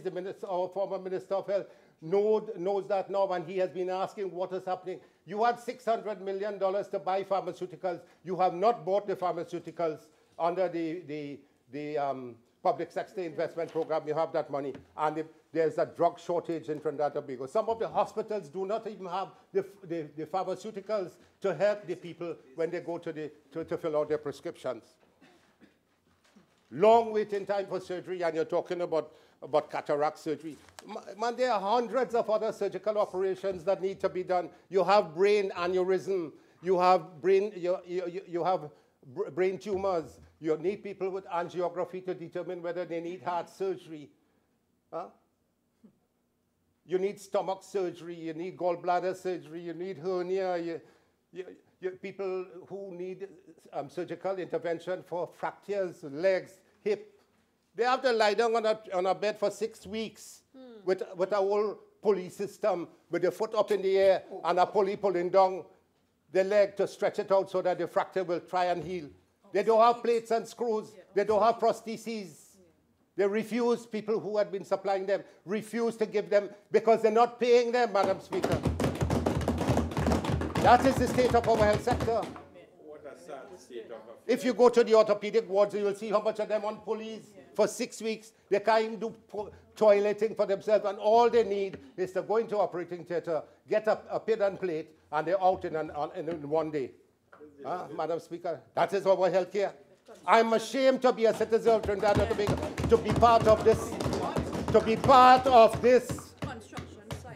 destruction of the PNM's health sector, Madam Speaker. Yeah. Because of you all, because of the destruction by the PNM. Destruction. That is what made me join to become a politician, Madam Speaker, because I couldn't stand to be governed by People's National Movement. And I made a determination that I will come forward. I will even sacrifice my own profession to some extent to try and come and help the people. Yeah. That is what I did. You think I don't want to talk about myself here. Don't tell them, yeah. They know you're up already. You know what are the health headlines, Madam Speaker? Saturday, September 19, Trinidad Guardian, written by Sasha Wilson. Parents beg Deyalsingh to help sick child, an 18-month child. Friday, September 24th, Newsday by Marlene Augustine. Miracle hoping for a miracle. No dollars for surgery, so child can run again. The legacy of terrible Terrence. 10th April 17. Toddler denied assistance from Children's Life Fund. August 7, 2018, letter to the editor, Trinidad Express by Darren Chatur. Waiting for a bed. He said, this experience made me aware of the abhorrent conditions in which people of this country live. We had to wait until 4 a.m. because there were no beds available. Many sick people had to sleep on the ground. Friday, September 6, 2016, Trinidad Guardian by Radica de Silva. Shortage of drugs and tools at San Fernando Hospital. I spoke about that. Pensioner going blind, waiting for eye surgery, and he talk about cataracts. No tools, no lenses. They're not buying the lens, and when they buy the lens, it's inferior lens. So people who have cataract operations, when they have the cataract replaced, they can't see better than when they had the cataract, Madam Speaker. Yeah. Academic qualification. So children can't get help.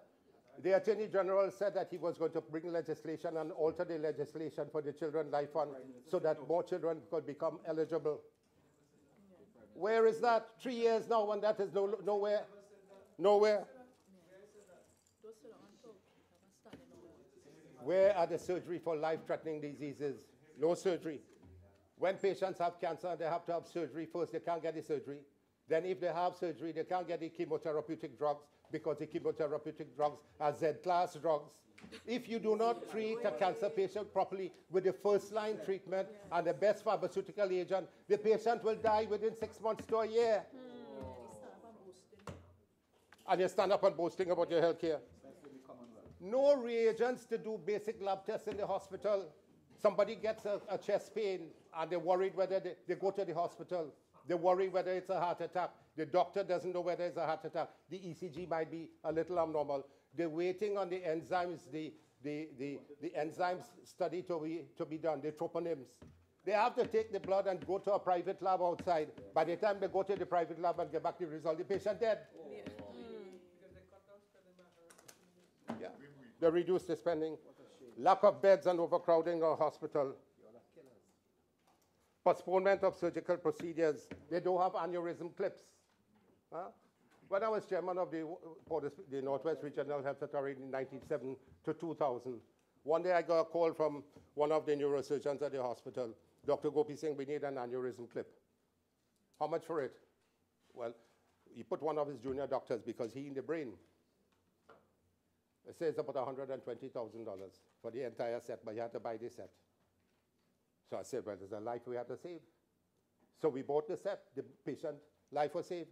Today you have nothing like that in the hospital. No aneurysm clips, no plates, no screws, no neurosurgical and orthopedic equipment. Refusal to hire the trained doctors. Refuse to provide any information of how many doctors you have hired. Yet still you have so many of these. And you're boasting of a World Bank asking for your advice on maternal mortality. Yeah. This is the advice. We can give you the advice from here. It is in the report, and you know it is in the report.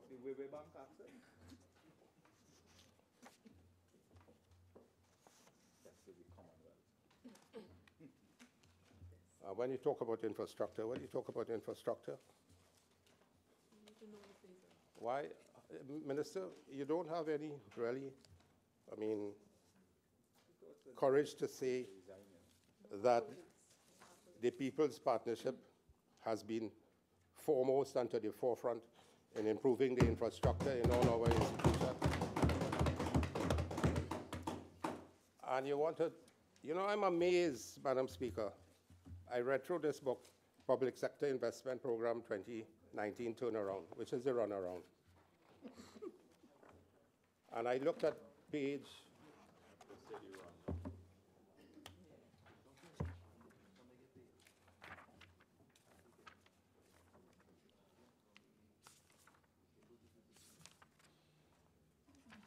right. They helped me. It started on page 73. Construction of new health facilities. They can't name one new health facility they started by themselves. What you call ab initio. None. All that they're talking about in the budget, the Minister of Finance, is what the People's Partnership started. Upgrade of existing hospitals and health facilities. The sum of 10 million was utilized. What can that do? You have over 150 million outstanding and available for you under the Public Sector Investment Program and the IDF, but you spend 10 million under the Hospital Refurbishment Program when all these institutions are crumbling before your eyes. And they're talking about page 76, Medical Equipment Upgrade Program, utilize a sum of 25 million. Vital Sign Monitor. They buy Vital Sign Monitor, and that's a big thing for them. In my practice, I have about 6 Vital Signs monitors. Disability practice. And you buy 7 Vital Sign monitors and you write it in your book, Madam Speaker. You could have run 6 minutes. It's not a joke, Fuad. No, Fuad is really there. And you buy an anesthetic machine. Each hospital operating theater has about 4 or 5. Mount Hope's supposed to have about 17 anesthetic machines, the operating theaters. Port of Spain's supposed to have 5 in the main block, and 3 in the maternity, and 2 in the ophthalmology and ENT wards. You buy one, you make a big thing about it. Huh? So, I mean, this thing, is there no shame in writing this Public Sector Investment Program and turn around? Turn around? What you turn around? Is a merry-go-round. You know, the millennials probably wouldn't know about the gramophone. You know where the turntable on the gramophone and you put the needle on and the needle stick? You hear the same thing time and time and time again? That's what is happening now. The same thing happening time and time again, Madam Speaker. Yeah. Mental health. Madam Speaker, the pain and suffering that the people of this country are experiencing, creating fear and apprehension and depression. Their psyche is at the lowest level. Many people cannot deal with their own depression, and yet still there has been no significant determination by the PNM government to do anything about mental health. Nothing. And you see reports on the newspapers, I'm sorry I didn't cut them out, by Ms. Mora and others who have been working with citizens who have been challenged mentally with depression, with all sorts, whether it's schizophrenia or manic depressive syndrome or bipolar syndromes. Some person could be very manic now and then they become very depressed and become suicidal. But there is nothing in the country to show any improvement in the mental health situation. And we are going to ensure that we do quite a lot of work on that when we come in, Madam Speaker, quite a lot. So if you go through the PNM manifesto promises, expanded training opportunities for our citizens in all areas of healthcare. We trained them, Minister Karem, when he was Minister of Tertiary Education, opened the Tonapuna, the El Dorado Training Institute, and started training hundreds of nurses. These same nurses have come out now but can't get jobs. We were training paramedical allied professionals there as well. They can't get jobs. So they talk about expand training opportunities. We did the training, but they can't hire them. Refurbish and modernize our existing aging hospitals and construct new health facilities. Well, that's rubbish, because they have not done anything like that. Higher standards of healthcare. I just show you the abyss that we are in about the health sector situation.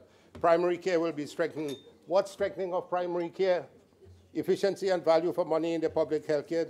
delivery Speaker, system. Pure bluff. 53, I'm standing on standing order 53, please. I'm not hearing, ma'am. And you're next to me. Member for Carney. Too much noise. Member for Carney. Yes. You could continue. Thank you. Financing the modernization of the health system. This is in the manifesto, you know, Madam Speaker. Essential that we move swiftly to introduce the long-awaited universal health insurance program, especially for vulnerable groups. Madam Speaker, in 2015, they talked about the health insurance, to start the health insurance, national health insurance. In 2016, budget promised to come back again. The universal health insurance program has been an elusive goal. We will place universal health insurance high on our agenda and ensure that by December 31st, 2018, a national health insurance system will be in place and operational, thus bringing much needed relief to our citizens. Where is that? 3 years, promises upon promises, and this is what the Minister of Finance has done with his budget. If I were the Minister of Finance, I would have come here and said, listen, I'm giving you this budget in 5 minutes. I ain't taking 3 hours. I want to tell you, I'm raising super by $1. I'm giving $150 more for the public assistance. And everything else I'm saying, I say it already. I say the same thing, day 1, day 2, year 2, year 1, year 2, year 3. He could have closed the book and finished in 5 minutes. Promises upon promises, same thing. Revenue Authority, Toco Port, San Fernando Waterfront, procurement legislation, proclamation, everything the same thing. Nothing done, Madam Speaker. Is the worst Minister of Finance this country has ever seen. And that was the same Minister of Finance who, when we had distinguished members with economics and so on, and finance, he used to take a turn on Minister Dukaran at that time, and then Minister Larry Hawaii. What has happened today? You better stick to engineering and stay with your partners in the engineering thing. When the stadium fall down in Grenada and the walls fall down in Diego Martin. Yeah? Where you did any financial accounting, management accounting, international monetary finance, anything like that, financial management, accounting management. You know, you don't have a clue about finance. But that is the weakness and the paucity of the bench on the other side. This is no, I'm not casting any aspersion on any member. All of you have your own strengths and strengths and ability. But as ministers of government, you have failed miserably. Not one of you can say what project that you have started and have completed. Not one of you. And this is it. This PNM government has 2 or 3 people who are running the entire country, and they're falling over themselves. They don't know what they're doing. Yeah? They don't know what they're doing. So that's a cabal. So promises again in 2018. They're saying construction of the Arima Hospital is ongoing. We started that. That hospital should have been finished according to the member for Oropochi East. It should have been finished by March 2018 already. Not so? Yes. Yeah. Point Photo Hospital is going. January 2018. You know, Madam Speaker, PNM had been talking about building Point Fortin Hospital since 2000, since 2002. Yeah? In 1956, Dr. Williams promised it. And in 2002, they rehashed it.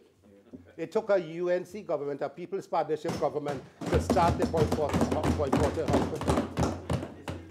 You know what it is that people living in Cedros and La Brea and Point Fortin, they get a heart attack or something, they had to come by to San Fernando, and by the time they reach the dead, Point Fortin needs the hospital, and we know, and that is why we were building it, and that is why we almost feel certain that they will not complete. Honourable Member, your original speaking time is now spent. You're entitled to Member for Naparima, I'm certain you'll have an opportunity to speak when the time comes. Member for Caroni East, you're entitled to 10 more minutes, if you wish. Thank you, Madam Speaker. Madam Speaker, you know what is ironic? They say they're doing such a great job, but they're begging the opposition for help to run the health sector. And that is to tell you the competence we have on our side. We will help you all. We will run this country. Pack up your bags and go, and we will run this country. Call an election now. Call an election now. Madam Speaker, in the last 10 minutes, I want to talk about the achievements of the People's Partnership government in the health sector over the 5 years that we were there, under the distinguished leadership of the Minister of Health at that time. Yeah. We established a Children's Life Fund, which has saved the lives of many of sick children. We reduced infant mortality from 20 per 1,000 live births in 2010 to 12 per 1,000 in 2014. We constructed a 216 inpatient San Fernando teaching hospital. It was completed. We established a single electronic window to assist with the food cards, with the health cards that the minister was getting for 250 pharmacies. Over 8,500 individuals benefited from the implementation of the prepaid dialysis program, which allowed patients to receive free dialysis treatment. Over 4,300 persons benefited from cardiac care at both public and private health institutions. You saved the lives of 4,300 people who would have died from heart attacks and died from heart problems if you didn't do the surgery. More than double the number of physicians working in our institutions. We built or refurbished 105 health centers. We completed the Children's Hospital and started the Arima and Point Forte Hospital. The air pollution rules became law in 2015. We introduced the Nurses and Midwife Act, the Nursing Personnel Act, done by the Minister of Health. National Health Card for 275 pharmacies to help with the CDAP drugs. Construction of the Carenage, Palo Seco, Point Forte, Sangre Grande, enhanced health centers. We're the member for Diego Martin West. We built a new health center, one of the most beautiful health centers you could get in the country. Mount Hope Women's Hospital, for years they wanted, under PNM, they say going to transfer the women's thing across to the big block at Eric Williams Medical Sciences Complex. They're going to mash up the maternity hospital and take it across. We built a new wing at the Women's Children's Hospital for outpatients, Madam Speaker. When you pass on the bus route, you will see it's painted red. We delivered the long-denied Scarborough Hospital and developed the 240-bed San Fernando Teaching Hospital. We also built and refurbished, the 105 health centers. We established the El Dorado Nursing Academy to support the country's need for nurses and medical personnel. Allied Health. We had the Chinese neurosurgical and interventional cardiology team and neurosurgery team helping to do neurosurgical procedures where the local personnel needed a little more training to do. And they trained a number of our local personnel to do this neurosurgical operation. We established a teaching wing at San Fernando Hospital. We opened the oncology suite at both San Fernando and Sangre Grande Hospital so patients could get the chemotherapy treatment at both areas. So you reduce the amount of patients dying from cancer. The blood bank was opened on Saturdays in 2012, from 2012. By our People's Partnership team. The blood bank was opened on Saturdays in 2012. So when the minister speaks now about opening the blood bank, something he has forgotten. They close right now for lunch. And they're now closed. For lunch. Until 1. So we got the 120 million loan from the IDB for non-communicable disease. We set up a special purpose company to deal with the difficulties we're having in implementation in the health sector. For maternal and child health, we had a comprehensive policy, and we created the Director of Women's Health, which you have now put into place. We restarted the Oncology Center, and we will complete it when we get back into government. And we had a master plan for the General Hospital, Port of Spain, the San Fernando, and Mount Hope. We linked up the Royal Society of Medicine. So on the way forward, Madam Speaker, on the way forward for our healthcare, I want to make some comment. The Welch report.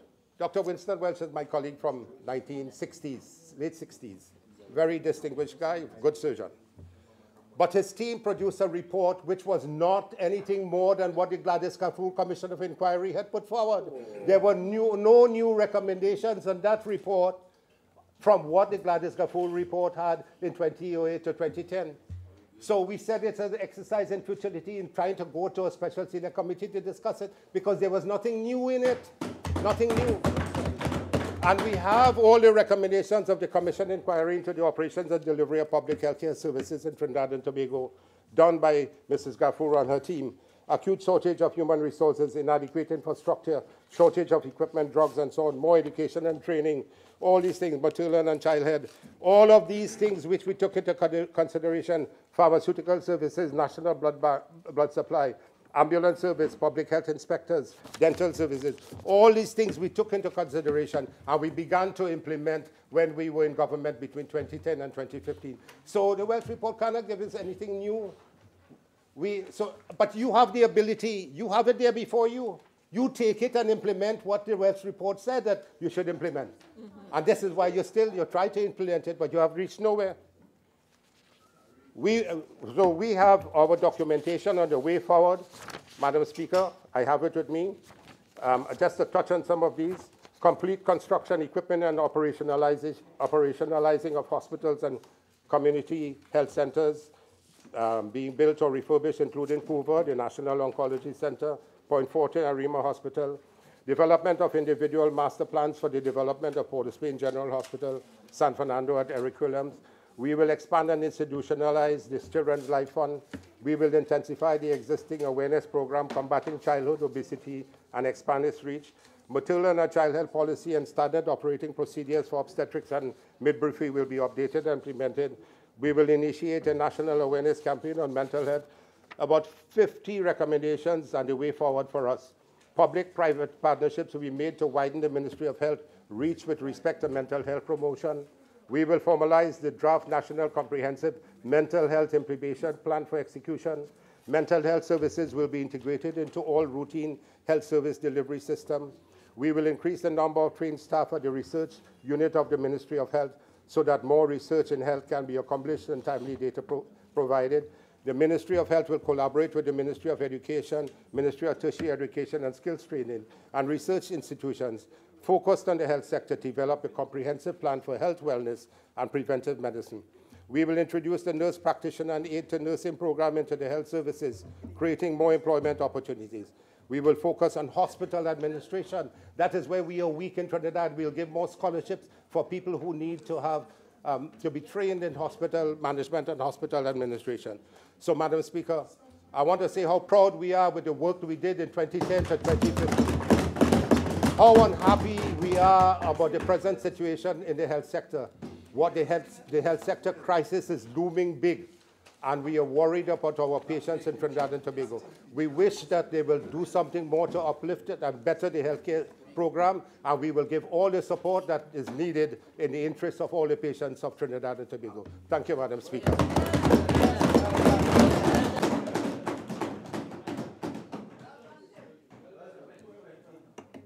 Minister of Trade and Industry.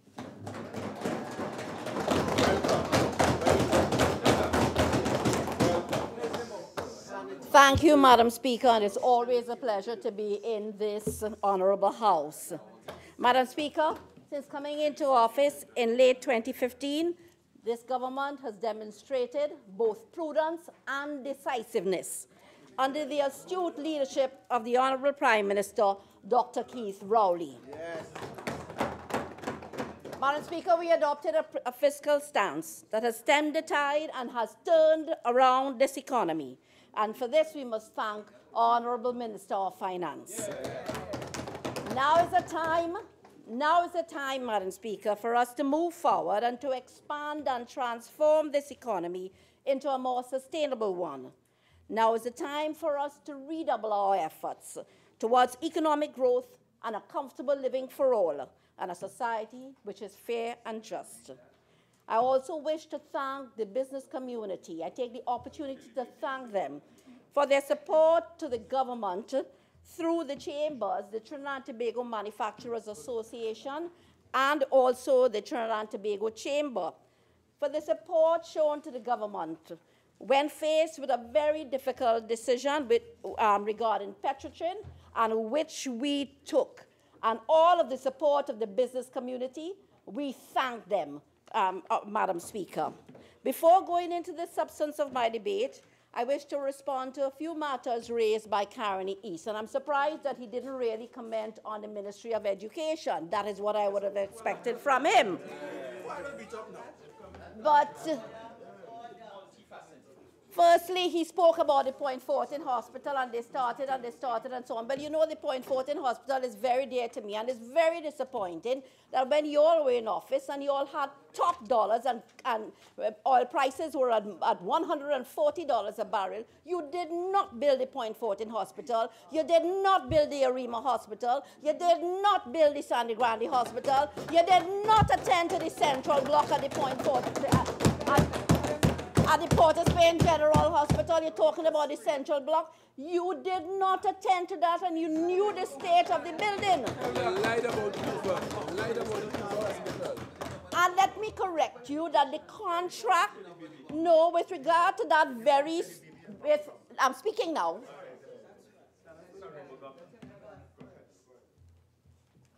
Let's have some order. Minister of Trade and Industry. And with regard to that central block, let me correct your wrongful assertions again. That the contract for the first phase of the building of that central block has been signed, and the preliminary works have actually commenced, contrary to what you said. You also spoke about the IDB loan for NCDs. You never signed the loan when you should have when you were in office, and you left it to us when we came in office. And we have signed that loan, and we are moving ahead with our NCD project. And the other thing is that little child, I think it's Shanice is her name. Shanice is her name. The child who needed to have the liver transplant. Let me correct you. The Children's Life Fund never refused Shanice, or the parents. It is a fact of a liver transplant.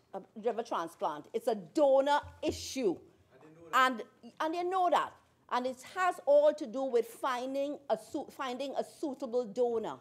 It is not any matter of the Minister of Health or the Children's Life Fund refusing the child, and you know that, right? And again, all of the claims that you made in the last 10 minutes, that you did this and you did that and you did this and you did that, if you did that and you did that, why didn't you all win the last election? And that is because... And that's because other things, and I'm not going to, I don't want the speaker to put me down on the account of privileges. I just started my presentation. And that is because other things superseded whatever you implemented, small that may have been. And let us not go and talk about corruption and so on. I'm not going there, but other things superseded your actions. And that is why you did not win the last election. All right? And are you talking about when you come back and when they come back? That ain't happening. But, Madam Speaker, I really have to go into the substance of my contribution and not bother with this, with the hysterics from Karen Ace.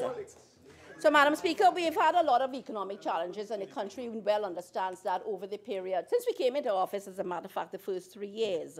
Yet, we have rebounded, and I'm sure that other speakers say it, but I'm going to say it again. We have turned around, and we are now on the path towards economic growth and prosperity for Trinidad and Tobago. But our economic fundamentals remain intact. And permit me just a minute or two to say these again. That our economy grew in real terms by 1.9%. That headline inflation fell to historic lows of 1.9% in 2017. That the productivity of workers in all industries rose by 1.8% in fiscal 2017. And of course, the current account recorded a substantial surplus of US $1.9 billion TT as at 2017, moving from a deficit of $670 million in the previous year. And as at August 2018, our gross official reserves amounted to $7.6 billion, or 8.3 months of import cover, which is more than reasonable by world standards. The net asset value of the Trinidad and Tobago Heritage and Stabilization Fund stood at US $5.9 billion in September 2018. And I say all of that to say that this economy is in good shape, and we are well on our way to achieve the things that we set out to do. The economy has indeed turned around. And I want to go straight to diversification, because that's a pet peeve. It appears on the other side, and it's not my pet subject. So I go straight into diversification. And what shall I speak of before? Firstly, more than anything else, than the manufacturing sector. So, Madam Speaker, they don't like to hear the truth, and they don't want to acknowledge that there has been a 7.3% in overall growth in the manufacturing sector. And members, members, and you're talking oil and gas. If you turn to, have you read the review of the economy? If you turn to page 18, you turn to page 18, you page to page 80, gross domestic product of Trinidad and Tobago at constant market prices, right? And page 80, I said, the manufacturing sector is now, in 2018, is projected to be... Standing Order 53E. Okay, so honorable members, if we could settle down. I understand that the visit by the Minister of Trade and Industry might be causing some excitement, but let's just remember where we are, and please behave in a manner fitting of this chamber. Minister of Trade and Industry. Thank you.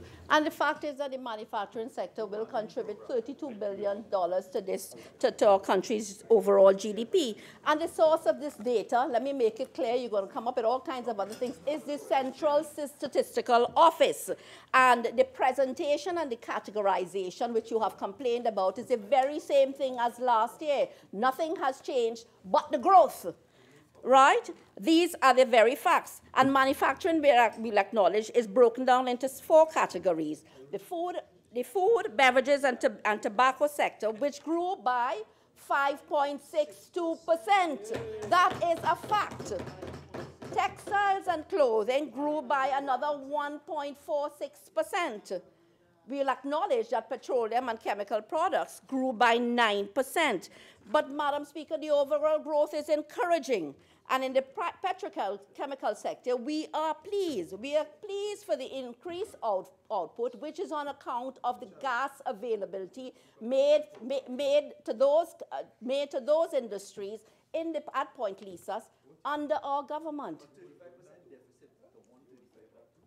And even in this category, we have asked the CSO to provide us with a breakdown, because we do believe that there is some overlap when it comes to electrical products. The manufacture of electrical products will also be included in that. And by the time I come to the upper house, I will have details on the breakdown of that.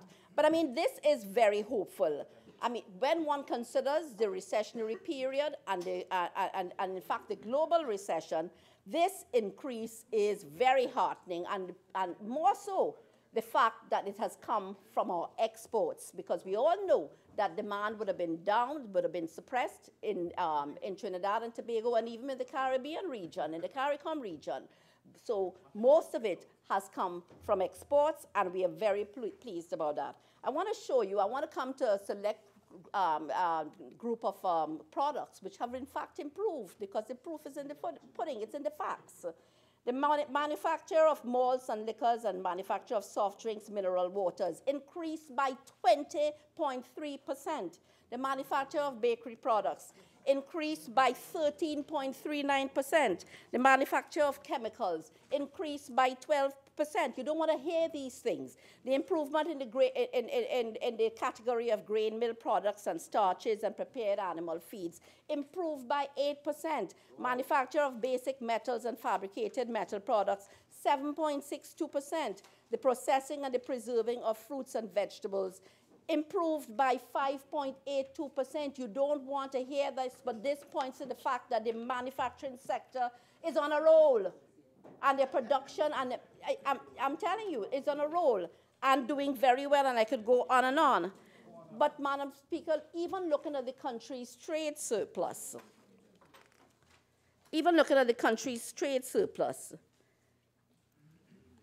that must be recognized. And the point about it is, Our exports have increased from 2016 to 2017 by 21%, from 50 billion to 62 billion, and that is noteworthy. Our imports also have declined from 53 billion to 46 billion. So overall, there is a trade surplus, and that is noteworthy. And looking at the non-energy exports, whilst there is a trade deficit, it is a fact that our non-energy exports have increased from $12.9 billion to $16.26 billion, a 25.94 increase, Madam Speaker.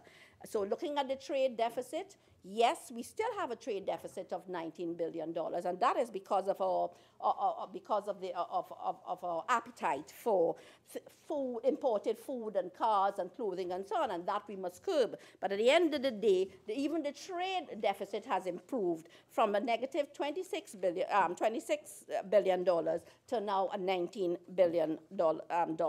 And even I've looked at the fact, Madam Speaker, that 208 companies are now exporting in Trinidad, in Trinidad and Tobago. 208 large, small, and medium-sized companies are now exporting to 69 different countries in this world. There are those, the larger ones, who are exporting. 7 of them are exporting more than $100 million, $100 billion.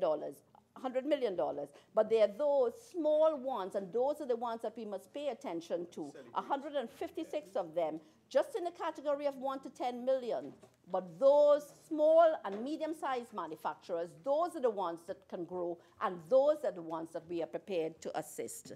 And our trade with United States, CARICOM, Costa Rica, Colombia, Canada, all of those countries, our trade with them have approved. In short order, I wish to say that in 3 years, we are really achieving our goal in terms of increasing our exports, to improve our revenue streams, or improve our foreign exchange, and also to create jobs in the manufacturing sector. The Minister of Finance would have said we're doing it our way. And in fact, we are. The question is, what are we doing differently? And how did we achieve what I said we achieved? And again, it is because of this government's excellent work and relationship with the TTMA and the Trinidad and Tobago Chamber. We are a facilitative ministry, and therefore our work together with these bodies are vital for improving our exports. Again, when one looks at the incentives and allowances which are available for manufacturers, the fiscal incentives, the import duty concessions on raw materials and machinery and equipment, on some packaging material as well, promote all of the allowances, promotional expenses, capital expenses, depreciation allowance, all made available to manufacturers from successive P&M governments. Again, the services of Export TT, whose mission it is to develop a more sustainable and diversified export sector with a focus on increasing our non-energy exports. And the TTMA tells me that, the directors tell me that they wish to increase our exports by 50% by 2020. A little difficult to achieve, quite some goals, but they are working hard at it, and we are achieving that. Again, the focus is on new exports, and this is the focus by Export TT, our new exporters, and therefore they are working very, very closely with them. And I don't have the time to speak about all of the services of Export TT, but one in particular I'll mention is the co-financing services, because that's a facility that is available to these new exporters, and that is designed to offset the costs incurred with export-related activities, like for instance, attending trade shows and booth rentals, shipping of samples, all of those, product testing, brand registration in overseas markets, international capacity building workshop, attendance and translation fees, all of those activities, we assist with and provide 50% of the cost of those, and that is available largely to the small exporters. You talk about building the SME sector, that's the kind of work that is necessary. And the value for co-financing, we have raised from 15,000 to 20,000, and in 2018, 25 companies, 25 SMEs would have benefited from this co-financing facility.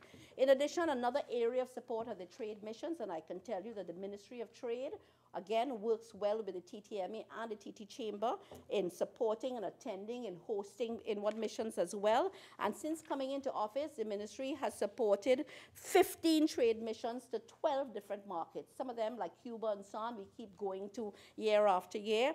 And we've had more than 100 participating companies on these trade missions. And that's going to be our continued focus because we are beginning to see the results. And so we've had trade missions in the last fiscal year to Costa Rica, to Panama, to Cuba.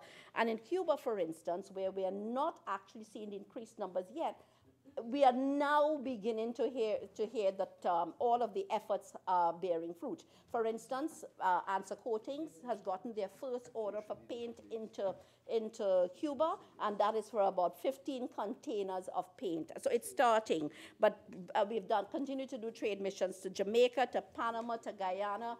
And there's the importance, of course, of working beyond CARICOM because that market is pretty much saturated. So therefore, we have gone into Colombia, the Dominican Republic, and so on. So the efforts, you're seeing the results because we've seen the figures. The proof is there.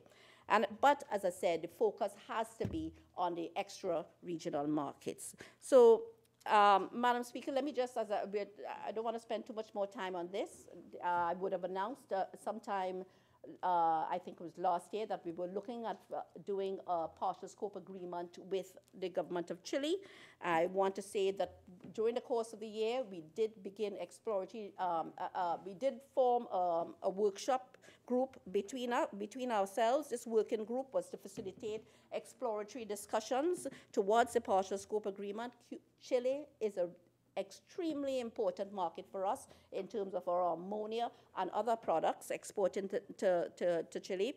I'm pleased to say that we have concluded the exploratory discussions, and we will now proceed to formal negotiations.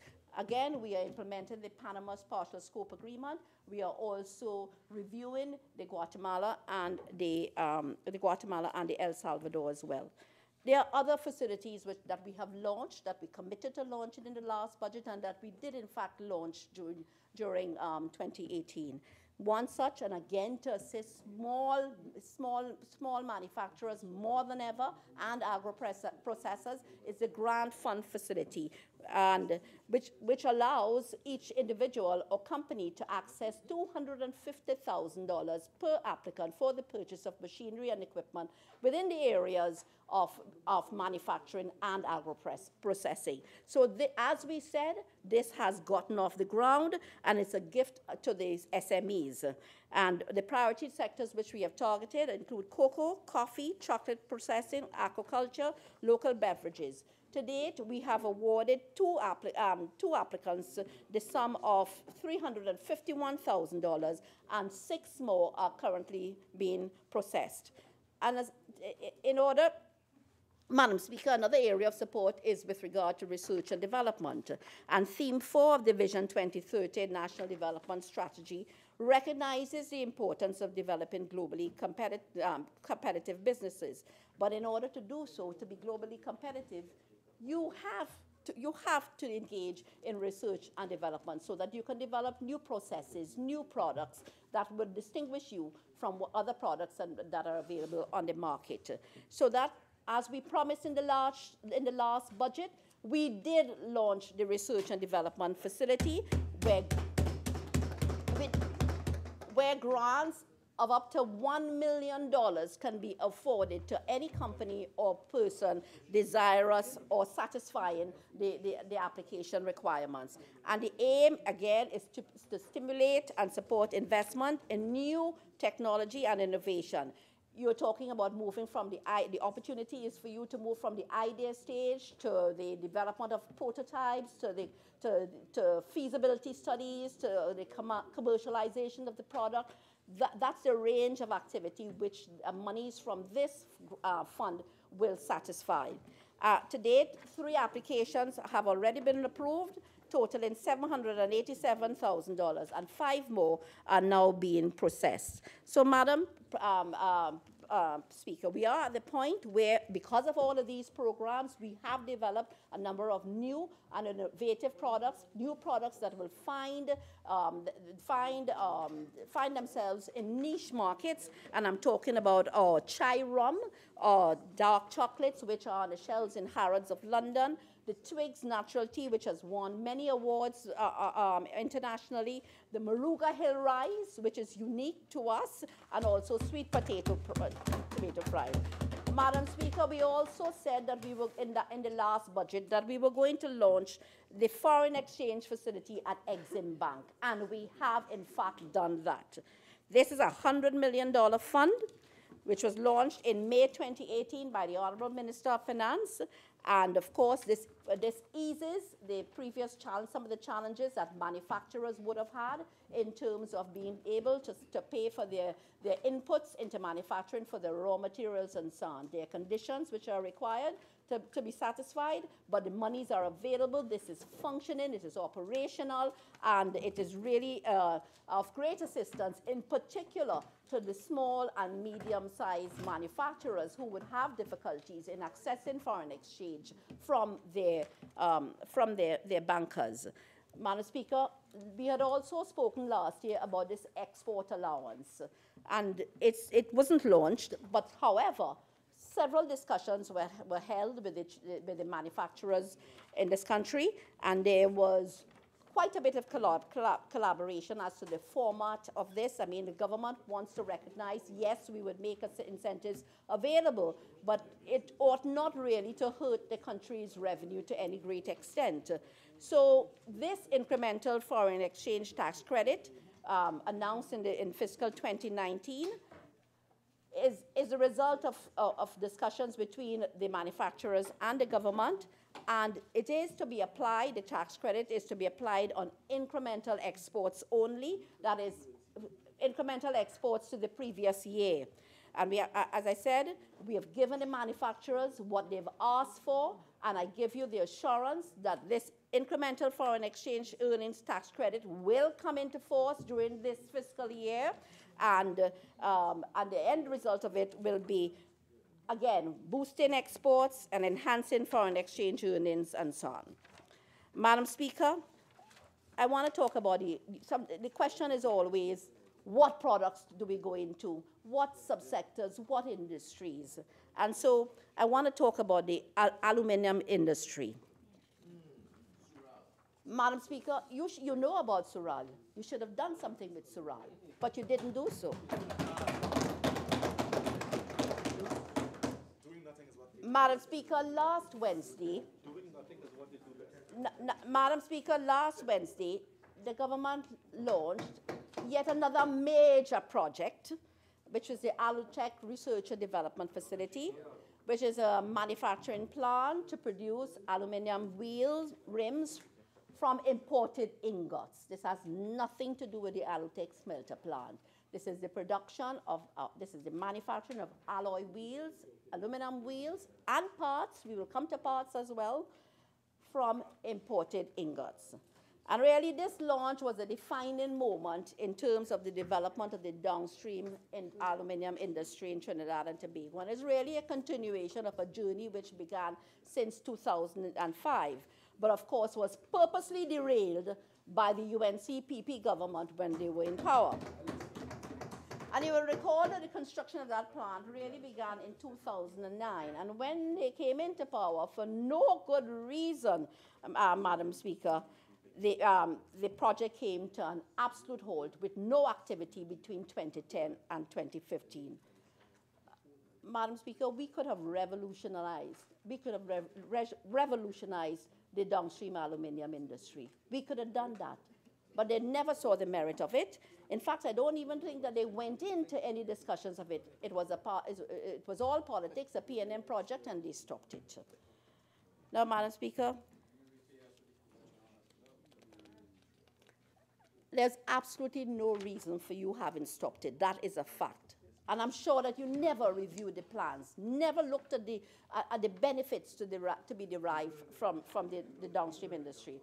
So as a result of that, we were well on our way to building this customized plant.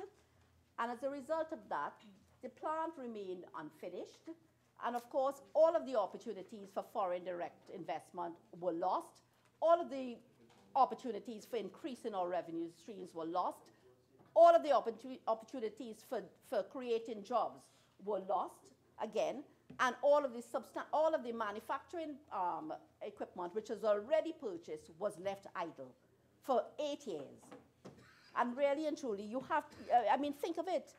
You didn't lose, it's the taxpayer who lost. Because, for instance, the original, the construction firm which had been employed, termination costs had to be paid to them. $20 million in termination costs as a result of your decision not to pursue this beneficial project. And I mean, and I can tell you that the Standing Committee on Energy, under the Honorable Prime Minister of Trinidad and Tobago, Dr. Keith Rowley, we have standing committee meetings on our side. You didn't before. The project was reviewed, extensive review by all parties, and Cabinet took a decision to move ahead with the project. We would have employed a local structural engineering firm to review the project, to review the work that had been done before, to ensure that the designs would have been compatible with Allotech's needs, and to conduct an analysis of the value of the work done and whether or not we could have used the frame, the steel frame, which had already been in there. Fortunately for us, the Allotech facility was found to be in generally satisfactory condition with just some restoration works needed, and we now can move forward with it. So, Madam Speaker, this Allotech research and development facility involved in the manufacture of alloy wheel rims is the first industry occupant at Tamina Intech Park. And I can tell you again, when they came into office, they also stopped the development of the Tamina Intech Park.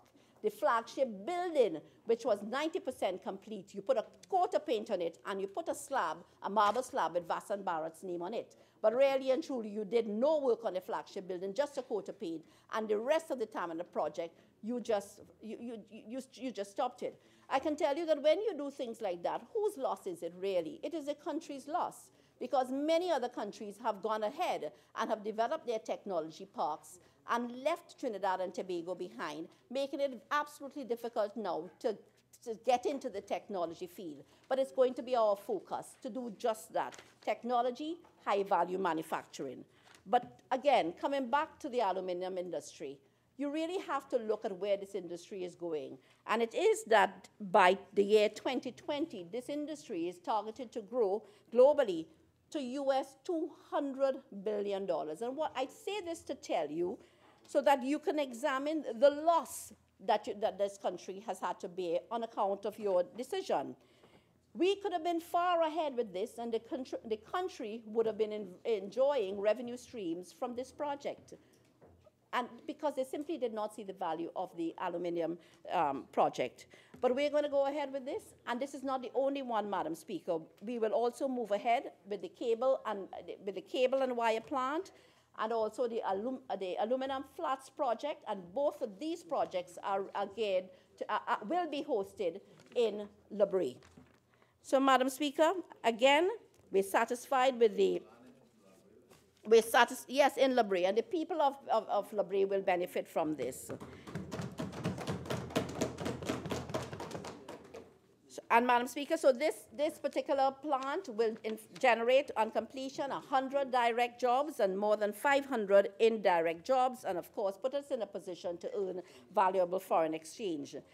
The Shanghai Construction Group has been awarded the contract to construct the Allotech facility at a cost of just over $87 million, and this facility is expected to be completed in 443 days at max, but I can assure you that by end 2019, early 2020, this project will in fact be completed.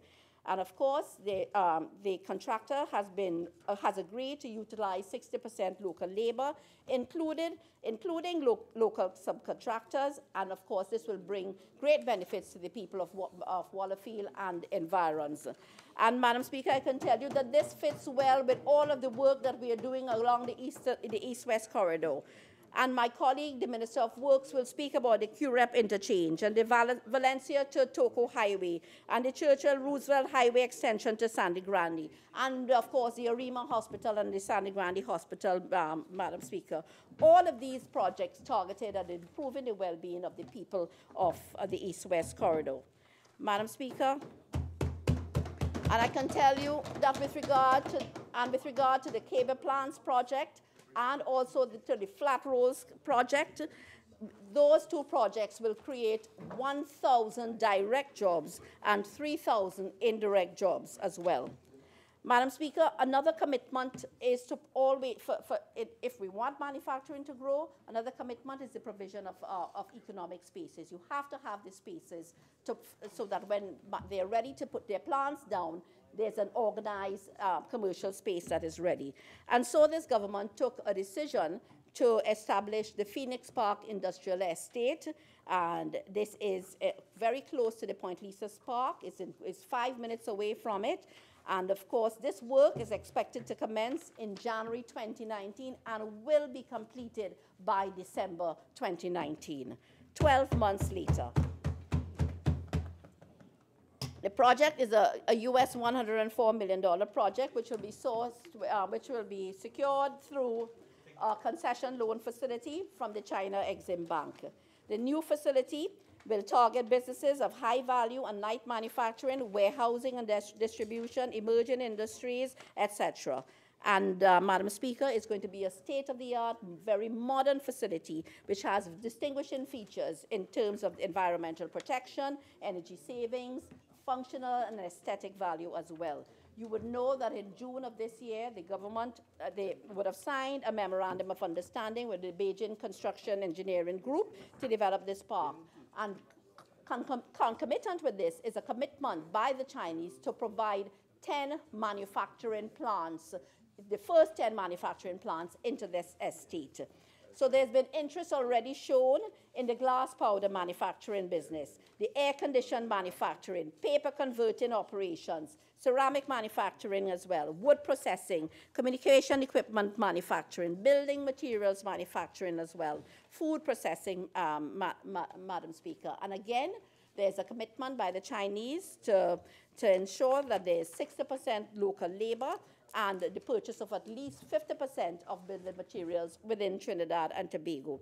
Again, this is an initiative. You know the last Prime Minister would have circled the globe and brought nothing back, no benefits to this country. But it is our Prime Minister on his recent trip to China who would have brought back with him this particular project. Yeah. And not only that, but also the dry docking and ship repair facility for Le Bray. So, Madam Speaker, the background to this, of course, is also the Belt and Road Initiative. And again, it is that the government is China's Belt and Road Initiative, and again, the government is committed to making Trinidad and Tobago the gateway for China to South and Central America. That is the benefit of this park and our location here in Trinidad and Tobago. So, as I said, for a project update, the loan application is in, the feasibility studies have been prepared, the commercial loan agreement has been sent to Beijing Construction, and by middle of this month, we will begin the formal negotiations to ensure that the project commencement date will be, in fact, in January 2019. And then I go to another project, Madam Speaker, which is the Moruga Agro-Processing and Light Industrial Park. I need your protection.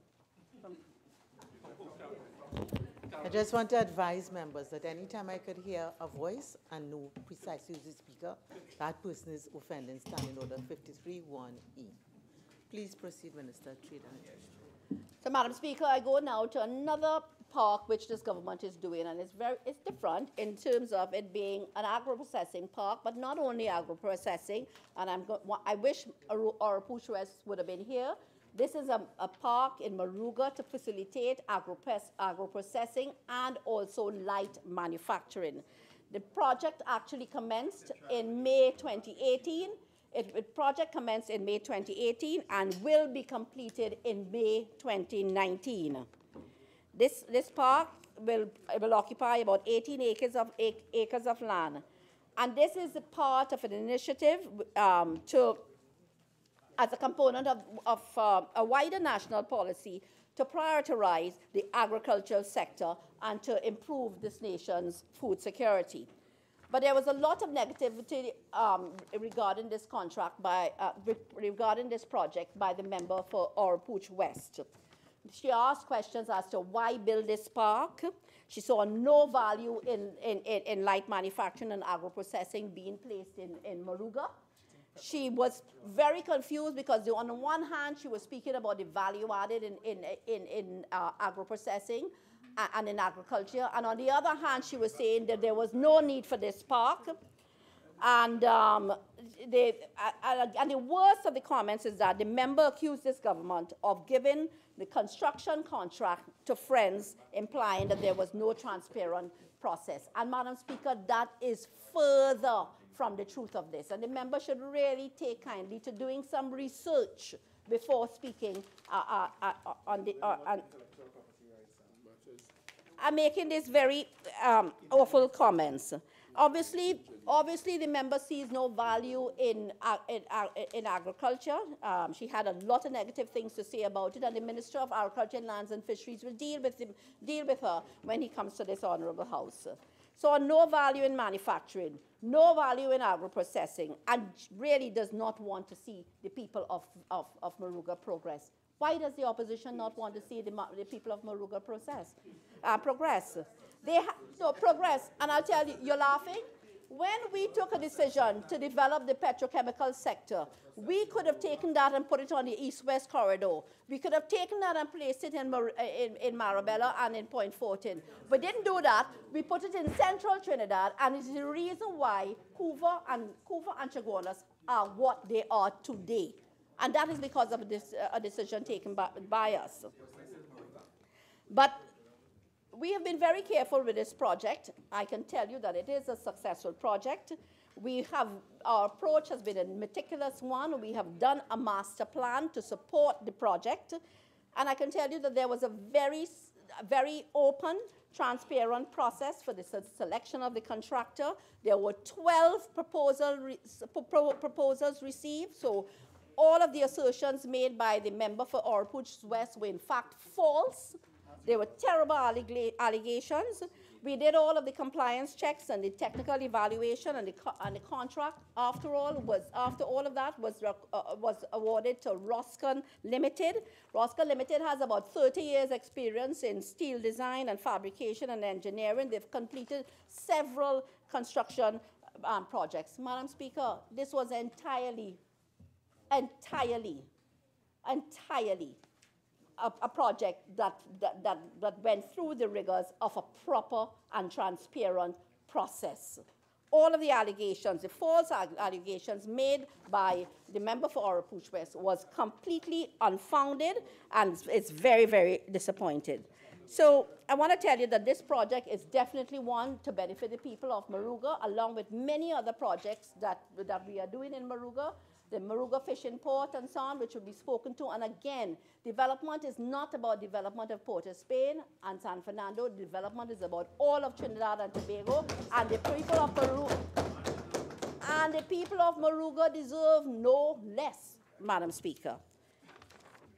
And I want to talk a little bit about the development of the maritime sector. And I feel that my colleague, Minister of Energy, may have spoken a bit about the dry dock and shipbuilding repair facility, which is to be placed in Labrie. And I'll tell you why I'll speak about that, because the project was one which was contemplated by and touted by the last government when they were in office. It was a project under the Ministry of Trade and Industry.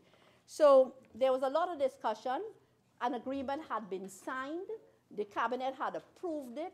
They were all over the place bragging and blagging about this project. But at the end of the day, they had spent so much that they could not borrow at all to do this project. And they knew very well they couldn't do that. But as usual, it was misinformation and just talk. And this project went nowhere under the last government. In fact, they were not interested in doing anything for the people of Le Bris. So this project, the people of Le Bris and Point Fortin are quite anxious. And of course, the public is well aware of the agreement which was signed between NIDCO and China Harbor Engineering Company, the engineering group. And we know that there are two businesses that are to be established in Le Bris, the dry dock and shipbuilding and repair facility, and also the transshipment port, which will come after. We know very well that during the construction stage, 3,000 jobs will be provided, and direct jobs, and 5,700 indirect jobs. And on completion, this project will generate 2,700 direct jobs and 13,000 indirect jobs, Madam Speaker. And really and truly, this will energize and modernize the communities in the Southwest Peninsula. And according to the Minister of Finance, it really is a game changer. And we expect the generation of revenues to the tune of US $500 million annually by the 4th year of operation. So there are significant opportunities to be gained, not only for the community, but also for a lot of companies who will benefit in terms of people involved in the paints and lubricant production, steel processing, electromechanical equipment as well, all lodging, catering, all of those persons involved in all of those little sub-industries and so on, subsectors will benefit from this project. But I'll tell you what this project is. This project, Madam Speaker, is an example of how social and economic needs can be stymied as a result of poor decisions by an ineffective and indifferent set of politicians, because that is what they were. So we're happy about this project. I can tell you, I mean, we're behind many of the countries that were ahead of the game. The world knew about the extension of the Panama Canal, and that project would have been about a $5.4 billion project. And that was the time when they were in government, when they were receiving excessive revenues on account of high oil prices. That was a time when we really should have invested in that project. Many of the countries along the eastern ports, even Jamaica, had invested in those port projects to take advantage of the Panama Canal extension. A tremendous opportunity. Again, you should have done it when you had your high revenues, but you were spending on other things like the Beetham wastewater project. At the end of the day, and the five rings you constructed on the entry to Point Lisas as well. Waste. Wanton waste and bad spending and wrong decisions by y'all. And I want to tell you that since let me tell you about the losses. Well, let me not go there. Let me talk about the opportunities that we could have had and the opportunities that we lost on account of that. Because I can tell you, since the opening in mid-2016, more than 3,000 new Panamax ships have crossed the canal expansion during the first 20 months. Cargo through the canal increased by 23% in the first 9 months. Honorable Minister, your original speaking time is now spent. You're entitled to 10 more minutes if you wish to complete your presentation. Thank you. More than 90%. More than 90% of the world's LNG LNG now transits the Panama Canal. And I say all of that to tell you, just think what Le Bris would have looked like had this commenced a few years ago. Just think of the jobs and the commercial activity. Just think of it. We all would have been proud of it, but you didn't care about South Trinidad. So, Madam Speaker, the entire maritime sector is one that is, again, one that we are focusing on in terms of new sectors for development. And I can tell you that there are many untapped opportunities in there. Even within the ship repair and dry docking, there are three private sector companies in Trinidad that are already doing these kinds of activities, and all of them are gearing up to increase activity and so on. And all of this points to increased foreign exchange and job opportunities as well. Again, it's a sector that can grow, that will grow, but whilst the larger dry docking facility would provide opportunities with regard to larger type vessels, there still remains the avenues with regard to those vessels which are under 230 meters. Government also took a policy to Cabinet also took a policy with regard to transshipment and coal stacking, and again, there remains tremendous opportunity within those subsectors. Also, yachting, the yachting subsector, the results are in the proof is in the pudding again. Yachting arrivals have already increased from 545 yachts during the first half of 2017 to 683 yachts during the corresponding period in 2018. The marina, we are expected to have a marina in Tobago and Trinidad. All of the results from all of the applicants from the expressions of interest which were invited for marina development in Tobago and in Trinidad, all of those proposals are now being evaluated, and we expect that those projects will get off the ground pretty soon. Madam Speaker, with regard to the creative industries, and I will speak more to this when I go down to the lower house, the live music district, to the upper house, when I go up to the upper house, the live music district has been a tremendous success.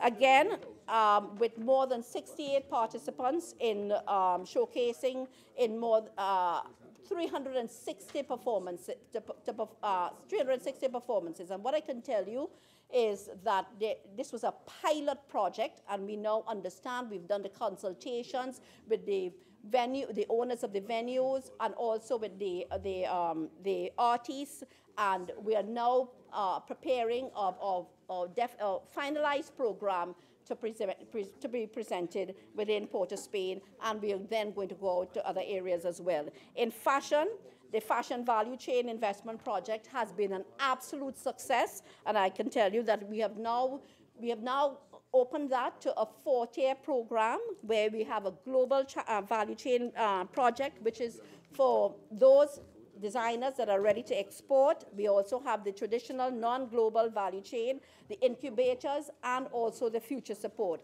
100 designers are going to benefit from this program. The bespoke tailoring program has gotten off to a great start, and 28 participants are expected to benefit from this. This is diversification now coming alive under this government, Madam Speaker. So that within film, I can tell you that we are going to, during this fiscal, as a matter of fact, by early this next month, 7 producers will now receive film rebates to the extent of $6.2 million, Madam Speaker. And I will again speak to the strategic plan for the film sector and all of the projects under those. Madam Speaker, there are a number of projects under this whole diversification focus, and my colleagues will speak to this. But we have looked at all of the opportunities within manufacturing and agriculture, the creative sector, the tourism sector as well, and we expect job creation to the extent of 10,000 jobs by the end of 2020. When you look, once these projects are completed, conservative figure is 10,000 jobs. You raised the point about the garment production facility, and I'm not afraid to speak to it.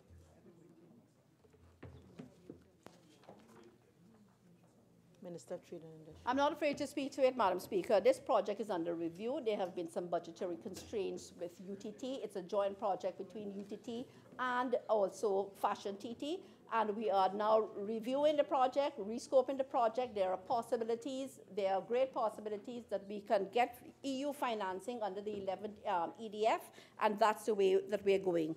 When I come down to the when I go up to the upper house, Madam Speaker, I will speak to the improving the business environment, and I will also speak to the number of investments that we have facilitated by our local manufacturers in particular, and I will also speak to some foreign investments which are underway. Madam Speaker, in particular, we look forward to the implementation in 2019 of the automated construction permit system. This will be live by May 2019. And also, another significant one will be the integrated risk management system, which will affect border controls and how we do business at the ports. So, Madam Speaker, all of the projects that the ministry, 90% of the projects which the Ministry of Trade and Industry had committed to doing under the last government have, under the last budget, have already been implemented and are in the course of implementation. We are going to take this time, and this fiscal year to complete what we have already started. It's pointless talking about new things and Ramajane about things as the last government, about new things. We are going to complete, the focus is on implementation and on completing what we have started, Madam Speaker. And with those few words, I wish to thank you.